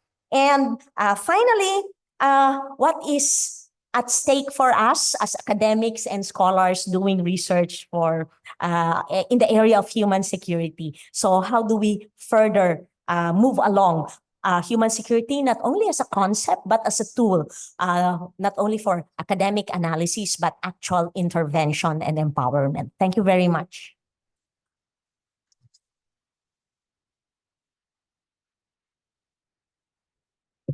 Thank you very much, Dr. Atienza. So next, we'll have a comment from Dr. Atienza's comment is from academic perspective. And now we have another commentator, Ms. Mary Ann Bakisan, Senior Program Officer of JICA Philippines Office, from the practical perspective.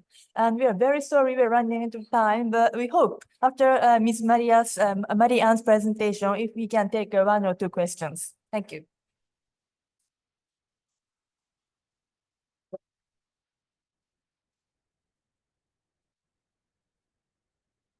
Hi, everyone. Good afternoon. I'm Maria Ann Bakisan from the Social Development section of JICA Philippines Office. So first of all, thank you very much to Ateneo de Manila University and the JICA Research Institute for inviting us to be here at the book launch. And we have heard already 4 case studies, and I'm sure that most of us can relate in one way or another to the cases or the findings from these studies. So let me share with you. So my task here today is to share with you what development partners like JICA is doing in terms of assisting in human security and empowerment. So I hope that after this, you will have more concrete ideas of what we actually do in JICA. So let me give you a brief overview of JICA's activities, as well as the sectors or the activities that we have in the health sector, especially during the COVID-19 pandemic. So JICA, as mentioned by Professor Mina earlier, is headed by President Akihiko Tanaka. So he's also the president of the National Graduate Institute for Policy Studies, or GRIPS, in Japan. And we are actually known as the one-stop shop of Japan ODA. So why? Because we provide various types of assistance, and we also cater or engage with different stakeholders, be it public or private. And generally, our assistance is governed by the policy framework of Japan's ODA, which is based on the Development Cooperation Charter. So as mentioned earlier, we do have a lot of types of assistance, and based on the presentations, we've learned that the human security is encompassing. So in JICA, we do have assistance in various sectors. So not only in health, education, but almost all sectors. So transportation, environment, energy, etc.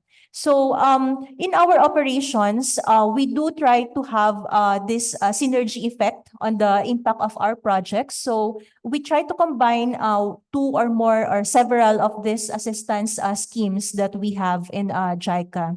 So first of all, next slide, please.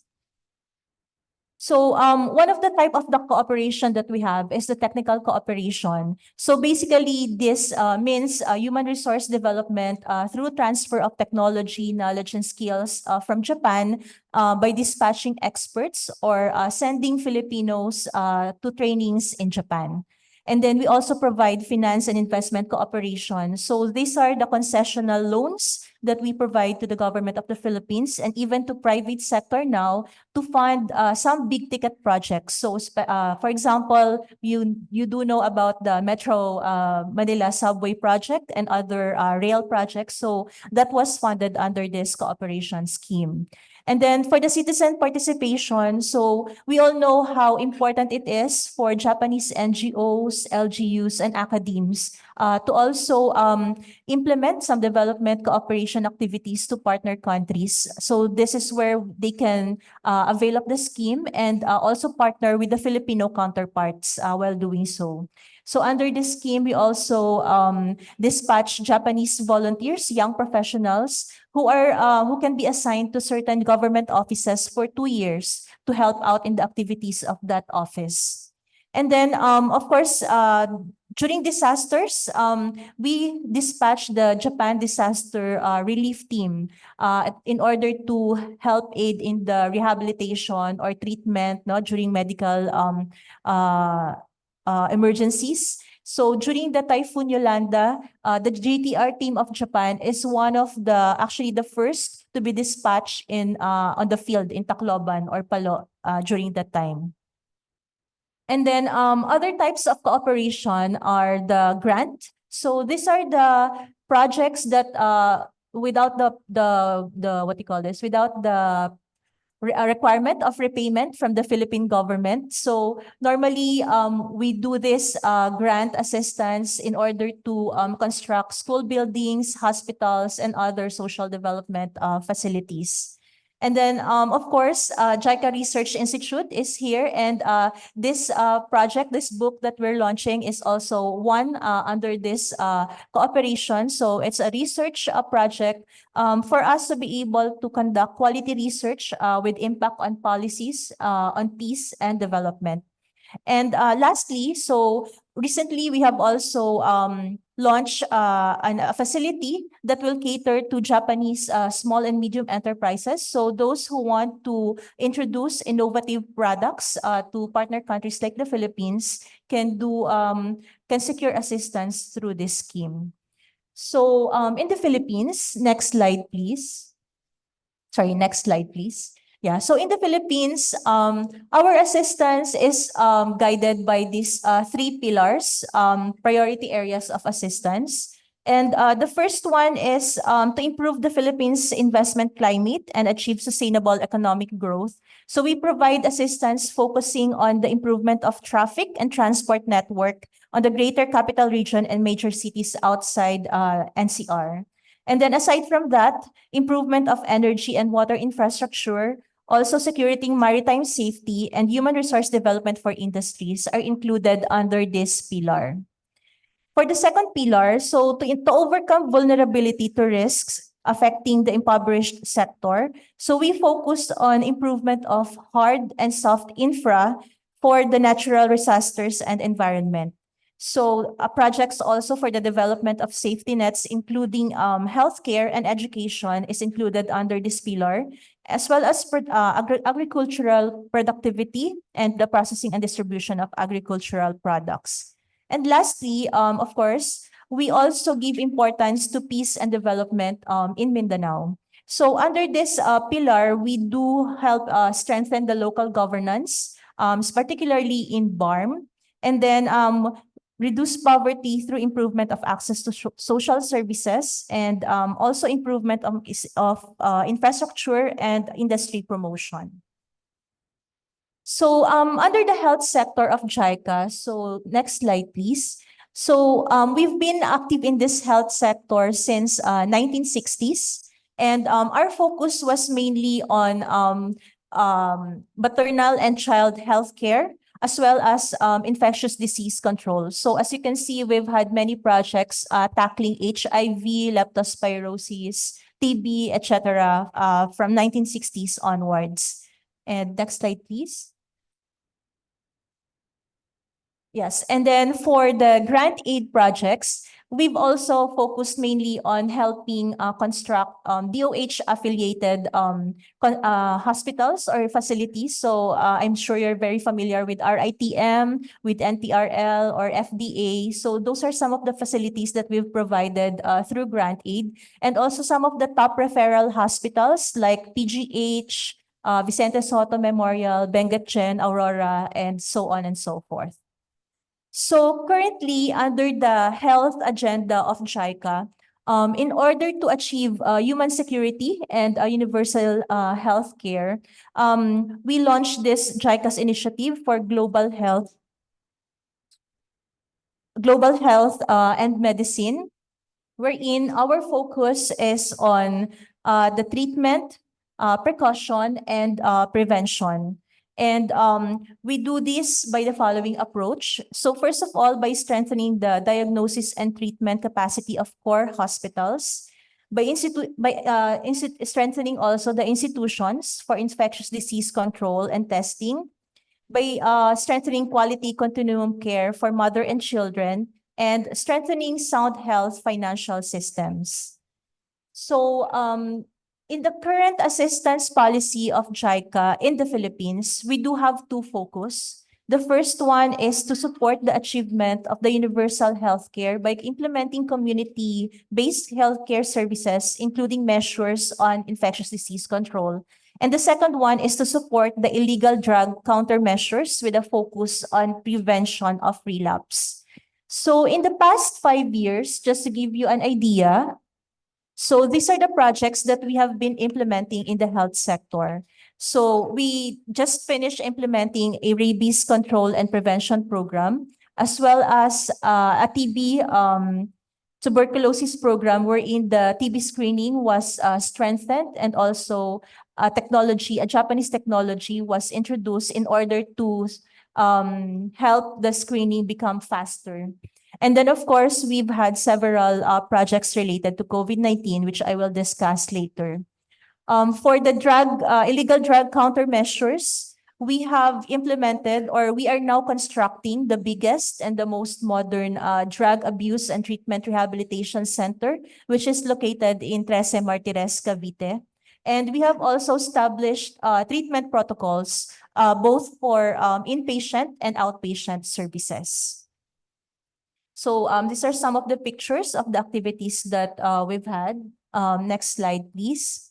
So just like most of you, we were also very much affected and had difficulties during the COVID-19 pandemic in terms of our operation. And of course, we had to deal with the request for the projects and other activities while working at home also.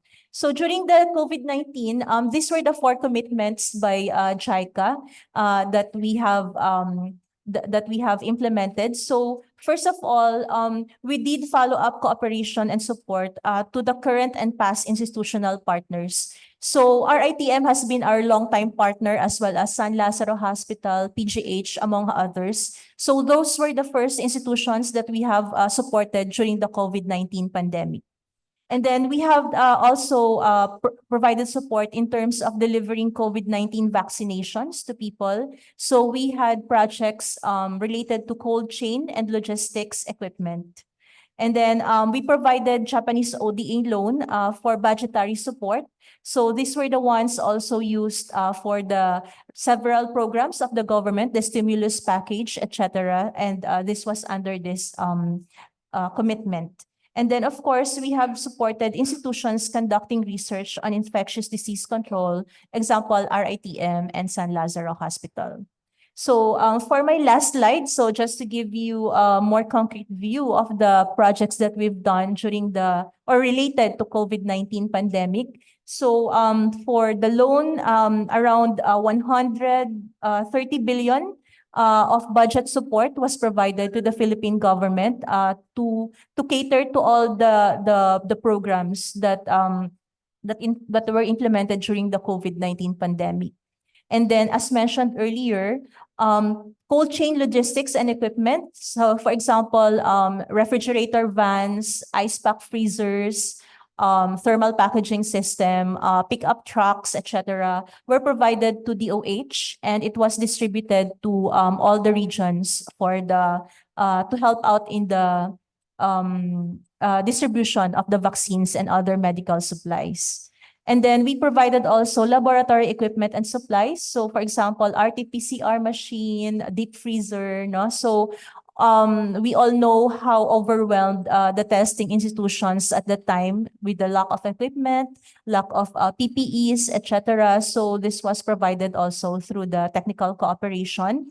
And at the moment, we are implementing a project on strengthening the Philippine National Health Laboratory Network for Infectious Diseases with the DOH and RITM in order to strengthen the capacity of the sub-national laboratories and even the regional and provincial laboratories. And then as for grant aid, so same thing, we have provided cold chain equipment and logistics support to the DOH and also distributed all throughout the country. So I think in a nutshell, sorry if I spoke very fast because in the interest of time, no. But this is what development partners like JICA has been doing in order to help address the human security and empowerment. Thank you very much.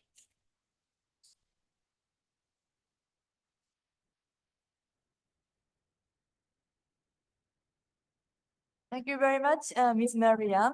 So I understand that some of the students has the next class, so please feel free to leave this room if you have any class. But if you'd like to have any question or any comments, it's more than welcome to raise any kind of any question or any reply, any comments. And yes, yeah. So now, yeah. Yes, all the presenters can move to the,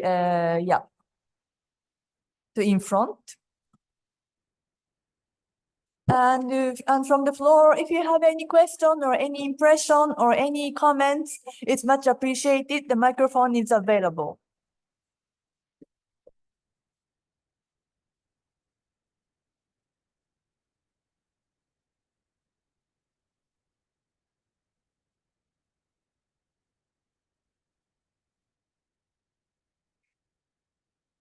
Or maybe we can start from the reflection or the feedback from, reflection from the presenters to the feedback from the commentators.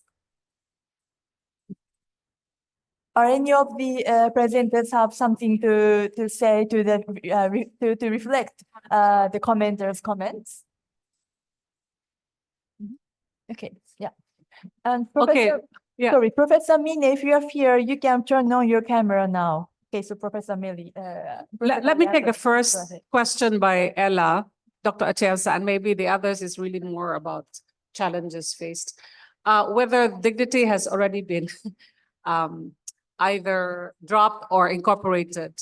When we looked at the definition of empowerment, as mentioned by Professor Mine, we actually looked at Nala Kabir's framework, which looked at agency, resources, and achievement. So the very fact that you're able to exercise agency in a way is understood to be, part of maintaining that dignity, right? So able to exercise choice, right? Able to help yourself, and that in a way strengthens or at least safeguards your dignity. So that's the long and short, and the rest I will leave to the others. Okay, so so please raise your, first state your name and your question, and if you have anyone to specific you want to reply, please specify. Hello, I am Lauren Kelsey Santa Maria from 2AB DIPIR. And for context, my group for qualitative research is actually researching about JICA's initiatives within Bangsamoro region. So my questions are more or less related to our research questions.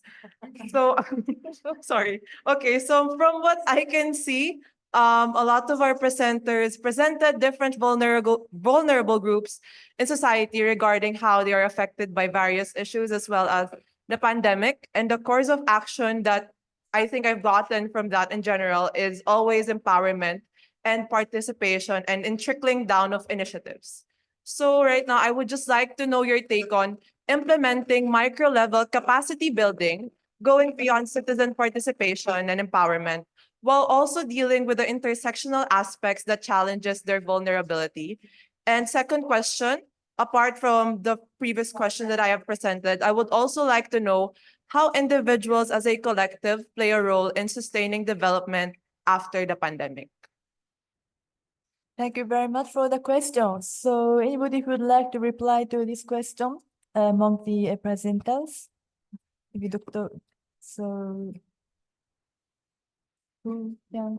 I'm try. Yeah, maybe Madam from JICA. Okay. Hello. Yes, good afternoon.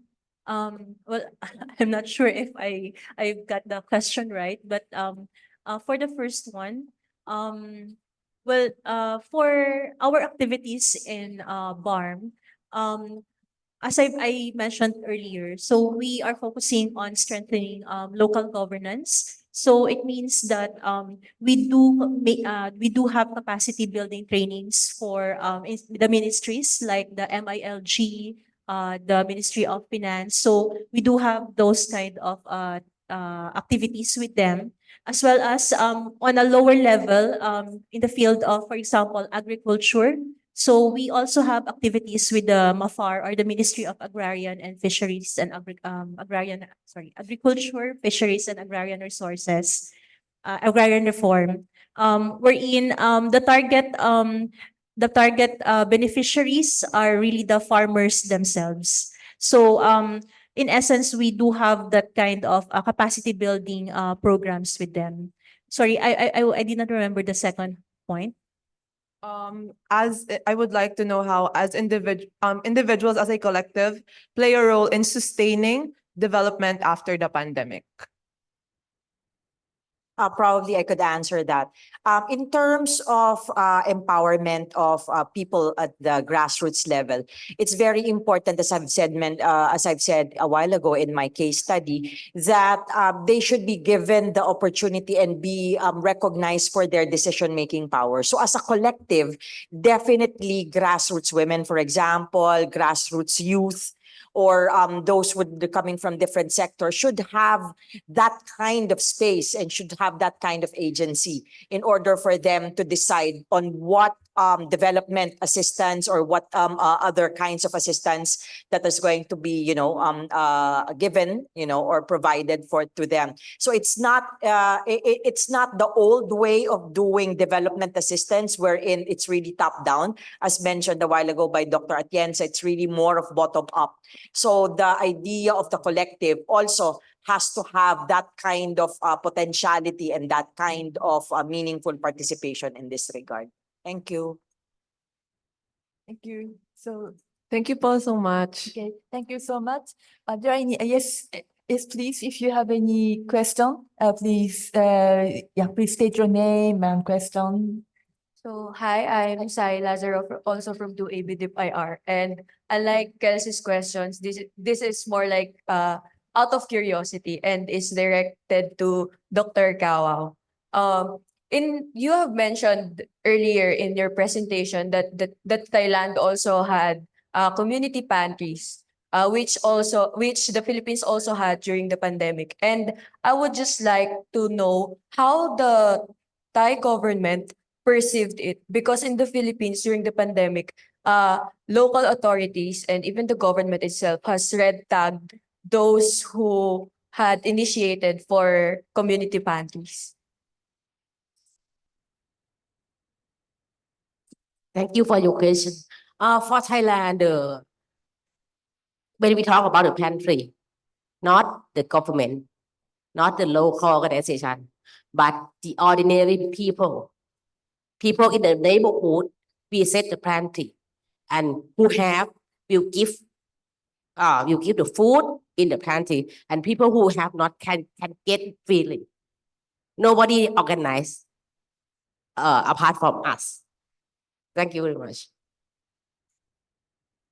I think I know what you're trying to get at. It's really a comparison of the kind of context or the space that's allowed to do this, right?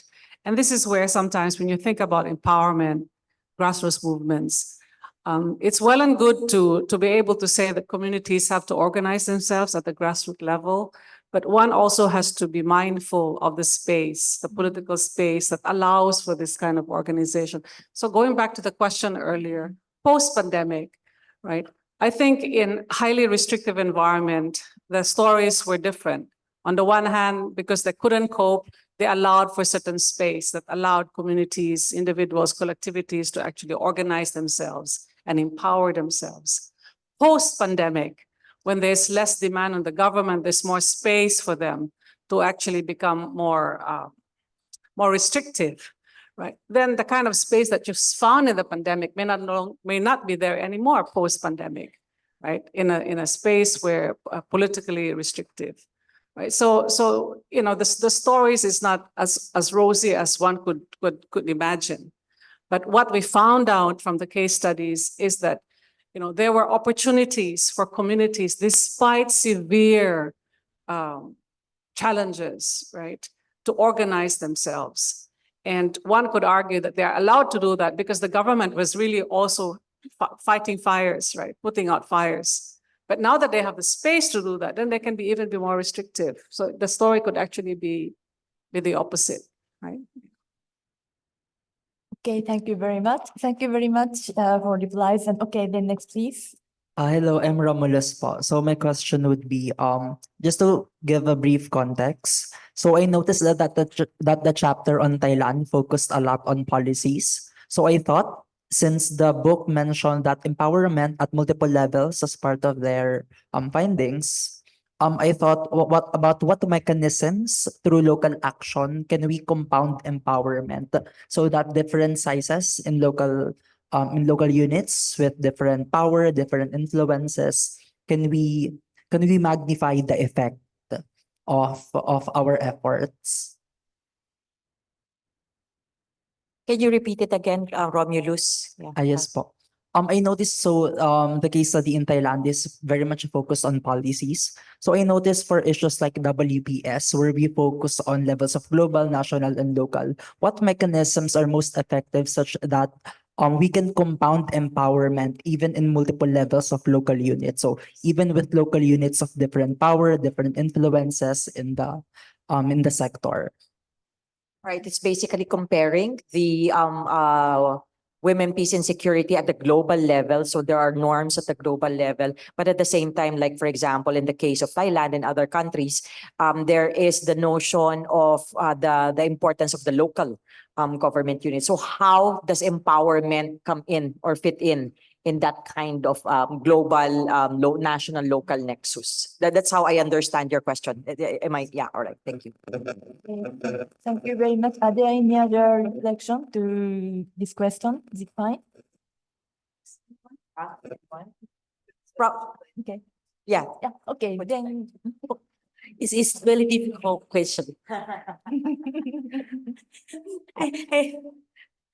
Frankly speaking, I have no idea now. But I have one point to feel here. when we talk about the local employment in Thailand, it's look like in Thailand it's really good. It's really better. During I think during from 10 years, around 10 years ago, I have evidence to big crisis in Thailand. It's a big flood in 2011, and then it's COVID in 2020. During these two times, I see the empathy among the people. We were ready to help each other. From the big flood and to COVID, I see this empathy feeling. I see every moment that we are in common concern. We have the common identify of crisis. And that's why we can gather. But after that, after the event passing, we cannot maintain that momentum. I think this is a big problem. Even now I have a debate in Thailand. Are we in the situation of economic crisis or not? This is another contradiction in Thailand. But in Thailand, even is not quite good. But now we found many initiate from the local. That the local government, that decentralization is matter. That the many local government try to organize their community to help each other, but it's just an event. We have to maintain momentum also. Thank you very much. Thank you. Sorry. It's important to understand what you're trying to say. You're asking mechanisms, right? Yes po. Okay. There are different types of mechanisms.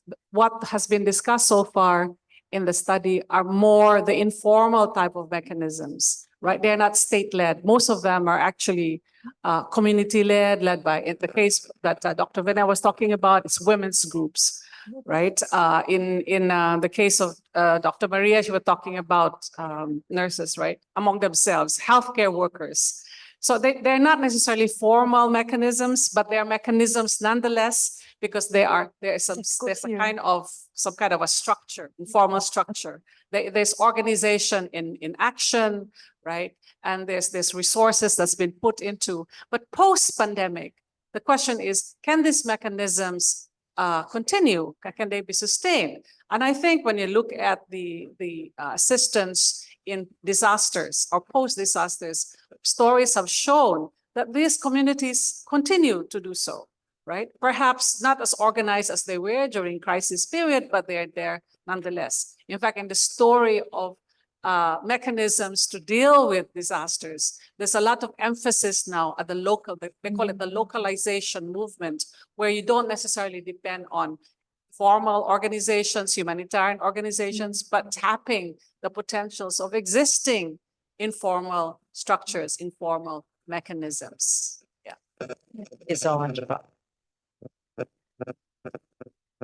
Hi, I'm Naomi from 2AB Pulse, and I feel it's necessary to ask this question as a student who's being exposed in the field of research. So given the context of this study, what would you say is the most difficult thing in conducting it? And what necessary methods did you have to get the data despite the difficult circumstance?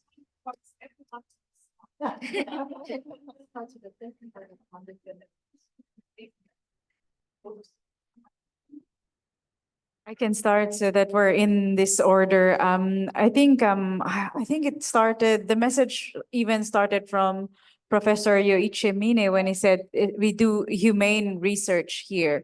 And I am a proud beneficiary of that humane support from the whole team because it took us many years. I can't remember taking such a long time to do research than during this pandemic. And I owe a lot of thanks to the editors and the whole of JICA for the care I talk about care in my research, and it was also reflected in the team. And for example, I was based in Australia, and I had to rely on research assistants here, and we did most of our work online.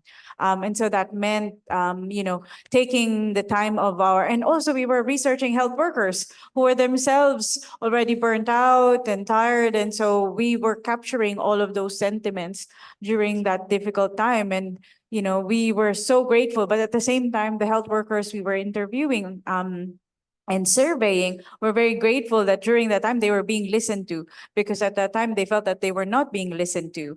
And so on that front, I was receiving care from the projects, but also I thought that even that act of doing research to the health workers was also an act of care, because we cared to know what they were thinking. But also I was caring for the research assistants that I was working with, because during that time they both had COVID. And so, I was already messaging JICA, please, can we put a pause?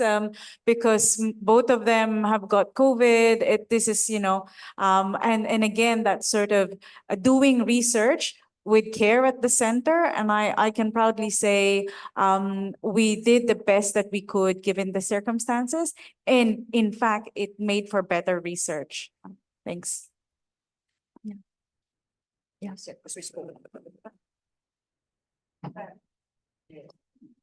I was joking with Ben. Maybe I should start with thank you for that wonderful question. But yeah, 2 points. So one for, when we planned this research, it was COVID was not part of the picture. It was actually understanding how different vulnerable and marginalized group actually face different insecurities, either food insecurity or issues related to gender or the environment. Those are actually the themes that we were covering. But COVID came into the picture, and it just shows that these insecurities are really complex, because it adds that extra layer of like another issue, and it's happening real time. So how do you actually research that? And for us researcher, I think the fact that we're doing this research at that time is already an illustration of empowerment. Actually, how we have to make there are ways for us to be supported by the project, but it has its limitations. We cannot travel anywhere to be on the ground, interview people directly at that time. But we find ways. We try to be resilient in that situation. And it's a way of actually being empowered, because we were able to make the right decision, to tell their stories correctly, and to come up with a book that is testament to actually telling how people were empowered despite all the challenges of the pandemic. So it's a process of learning that tells us that, we are looking at how people are empowered, and how we did the research is also an empowering activity. So, yeah. Thank you so much. And if I may add one point, because I didn't join as through case study, but I was involved in managing the whole research project. I understand that to manage research project, and in this project case, we had to be very, very flexible. We had to we had to add the scope of the research to COVID-19 issue, and also we had to change our project meeting, not in face-to-face, but to online, and everything we had to conduct through online. But we understand that this experience made us kind of establishing a good teamwork and good networking of the authors. And indeed, we finally met in person the first time for today. And so, how can I say, it was also very, unexpected, but it's very kind of impressive and fruitful experience. So we can understand that, we can be very, very flexible. And if we have a common goal, to contribute to the research, to explore the various aspects of empowerment part of human security, which quite depend on the local context. I think we can produce something. So, and our book is kind of the culmination of our research. And thank you very much for this advocating questions. Thank you so much. Okay, so yes, please. Hello, everyone. My name is Masho Carlos from 2AB POS. This question is directed to Dr. Lisette Robles. It's really interesting how you conceptualize migration as an empowering thing. right? Because actually, migration for me comes with the risk of actually not empowering. So for example, when people migrate, they may find themselves in a state of disempowerment because they cannot assimilate in that specific region where they migrated to. Now, I'm really interested to know, were there instances where you have respondents where the elderlies actually moved not to the temporary housing units, but to other regions? And were they able to share their experiences of not necessarily being empowered by moving to these other regions? What were their opinions about that? What did they say about those situations? Yeah, thank you very much. Yeah, when I framed that, the using, as I mentioned earlier, migration there is set as a resource, basically. Ideally, it should be able to help you, your freedom of movement can help you escape disasters, make yourself, bring yourself in a more secure position. But like I also mentioned, not all, in not all situations, you can actually freely move. And that's in the case of disasters. And actually, there are also what we call trapped population. There are those who cannot really move. There are those who can move, but only for what do you call that, a short distance, and then have to. That's it. They got stuck there, and that's actually the challenge. And for some of those we were able to interview, there's one lady who actually expressed it, like I mentioned, it's not very linear. So after she left her home because the water level was really getting high, she had to go up this temple near her house for a few hours, then go to a school nearby because someone told her there's a school on a higher ground. And then having to go there, she moved into this temporary shelter, which is in a school that was set by the village. But she found herself like she feel a lot more insecure. Because like I mentioned, at that time, they actually tried to minimize the people staying there because of COVID. Your worry is actually, if you go there in the evacuation area, you might contract COVID. So better not go there. So there are those who would actually not go there. And unfortunately, there are also those who were turned away because they don't want to overpopulate the area to actually ensure that, there's no spread of the cluster basically inside those evacuation area. So for her, she actually decided to go to the capital, which is in Kumamoto City, and was staying with a friend who actually generously welcomed her to her home. But for her part, she feels what she said was interesting because she said, yeah, I kind of feel lonely because for her friend was safe during the time of the flooding and during those heavy rains, and she felt that it's a very individual experience. So she actually came back to the town and actually stayed in one of the temporary housing because for her, she felt like it's a shared experience for them. So even if they're actually all displaced, somehow they feel like, they have the same experience of having to move and be displaced. So they know that they all have the same goal of actually having to finally find a permanent home. And that's kind of like the framing of, like you said, migration has those kinds of risks. And at the same time, like I said, it's a resource, but it gets reduced, but it's up to the person who actually kind of navigate that and manage to kind of optimize the use of that as a resource. Thank you. Thank you. A last comment. I really commend the panel for such a wonderful talk. Because you, as we said, the realist notion of human security, diba? We usually talk about it in terms of military, protection, but you actually were able to incorporate the concepts of solidarity and empowerment. So thank you very much. Thank you very much. Thank you very much. Thank you. So, yes, please.